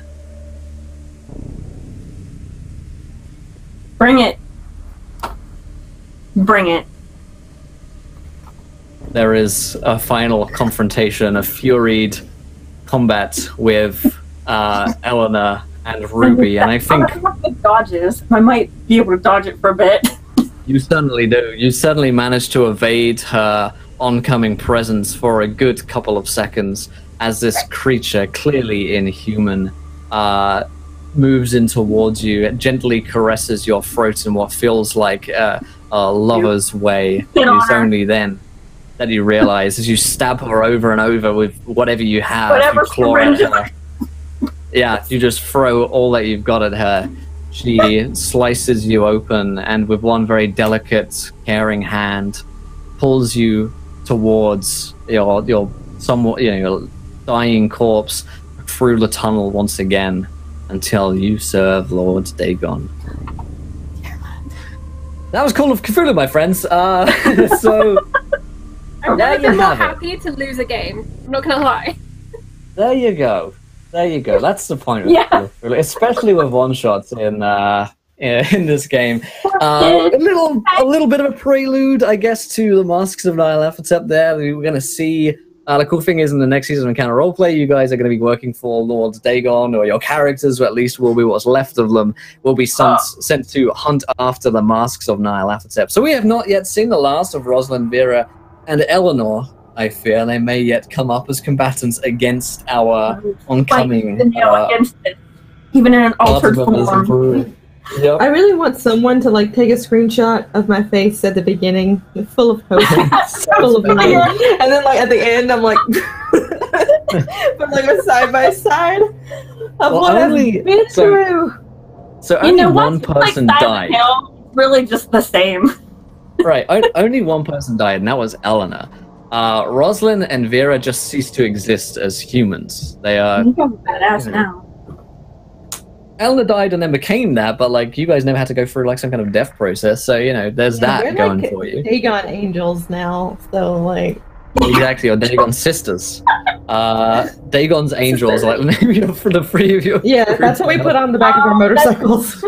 Yeah, that's amazing. So in a way, in every Call of Cthulhu, there's an initiation process of going mad and insane and eventually joining a cult and doing terrible things. You guys, I think we quite successfully stepped through in about 2 hours the investigative slow ramp up part of Call of Cthulhu to the very end, which is generally finales where things just get fucking wild and crazy. Like I say, normally that takes a process of like 12 weeks as a slower descent into darkness with a little bit more investigation. But for one shots, Call of Cthulhu really works well for just making things fucking crazy. So, congrats, you guys! You won Call of Cthulhu. You won. Yay! Totally did. It feels totally just like winning, but reversed. Absolutely, that's what we lost should in feel. the best way. Yeah, and you guys now live forever. You've been granted the immortality and blessings of Lord Dagon, which mere mortals could not hope to ever achieve. So, luckily for you, you were selected by Ruby, and now you're here. So, congratulations. We're going to head into our next game, which is the City of Danger, D&D 5e one-shot with Daddy Warbucks, an eventually game where you guys in the chat get to join in and play. We did sign up a couple of weeks ago, and we've got some wonderful folks running in to game with us. But we're going to do our giveaways in a second here as well, as it is officially hour 30 of the 48-hour stream. Holy shit, that actually came along really quickly. So we're only 18 hours away. That's like, couple of hours we're done. But plenty of giveaways still to go, plenty of games still to go as well. But let's go around to cast and crew. Did we enjoy ourselves? First time playing Call of Cthulhu for all of you guys. What did you think? And where can we find you guys online? Let's start with Sid. I have been bugging everybody on the internet to let me play Call of Cthulhu with them for months. And so, finally, I got to play and see what all the hype is about. I can confirm the hype is valid. This was a fun time. I would really love to play in something like longer, because like I totally get that like one shots like you gotta give up some of like the control your character would normally have, because you gotta come up with some ending, otherwise it just sucks. So like there were definitely moments where I'm like, oh my god, I would love to dive into this more, and like there were so many times where I was like, I don't want to go there again, I want to do this thing. Like, oh my god, it was like such a good like first taste of the whole thing, but I want to do some more. And then I think this is just the introduction to an addiction that I will have to feed very soon, and I will have to throw away all my other hobbies and everything else that I do to play this game. So yeah, I don't know what I'm gonna do yet, but I'm gonna play this somewhere, somehow, sometime soon. But in the meantime, you can find me on Twitter at Sid_Shields. You can find me here on Twitch at Sidniac. You can also find me on Instagram as Sid.Shields. You can find me on YouTube as Sid Shields. And I'm the Dungeon Master for WonderQuest Podcast. You can follow that on Twitter at WonderQuestPod. And I play Ari in Turncloaks Podcast, which you can also follow on Twitter at TurncloaksPod. And I'm also on Learn by Play, which is every Thursday at 1 p.m. on twitch.tv/DND. Hell yeah, awesome. Great stuff. And let's see, Ellie, first time as well playing Call of Cthulhu, and I love the tea. It was not my first time. We played at a con, and we won. Cool. And then I played at one shot, and we won. So it didn't really capture the winning of this event. True. You're 2 for 3. So this is a lot of fun. This is a lot of fun. It's clear that you have a knack for darkness. Well, what can I say? And I'm with it 100%. I would love to play this in a longer stint of insanity instead of a short stint of insanity. But really fun, great game. And for me, I am not as poniest as Sid is. I am just pretty much on Twitter, and I just threw it up there. You can find me there, and hit me up. I love to talk about stuff, comic books, games, videos, especially Silent Hill. So it's good. Rock and roll, awesome stuff. And last but not least, Charlie. We're good. Charlie's setting up things for the next game. Right? Deep in the bowels of production right now. Alright, I was like a million taps away. Oh no! That was so much fun. I'm actually just starting a Call of Cthulhu game that I'm DMing in a couple weeks. So this was a good introduction to actually to play the system and actually seeing the mechanics in action. So major thank yous to Elf for letting me in, and to Sid and Hold Her Gaming for joining me on this most excellent adventure madness. And shout out to chat being here at hour 30. Let's keep up the hype. Let's keep up the retweet. Got a really cool show coming up next. So close. So close. And yet so far. But my friends, hopefully that was a quick and fun guide through of what a Call of Cthulhu campaign could look like in about 2 hours time. Yeah, that was a lot of fun. And the next game is some D&D. We've got some giveaways to do for hour 30 here, so stay around in the chat for that. And of course, until next time, my friends, try not to roll too many nat ones because we want to be laughing when you do. Good night, everyone. Bye. Go inside with your friends. It's fun. Bye.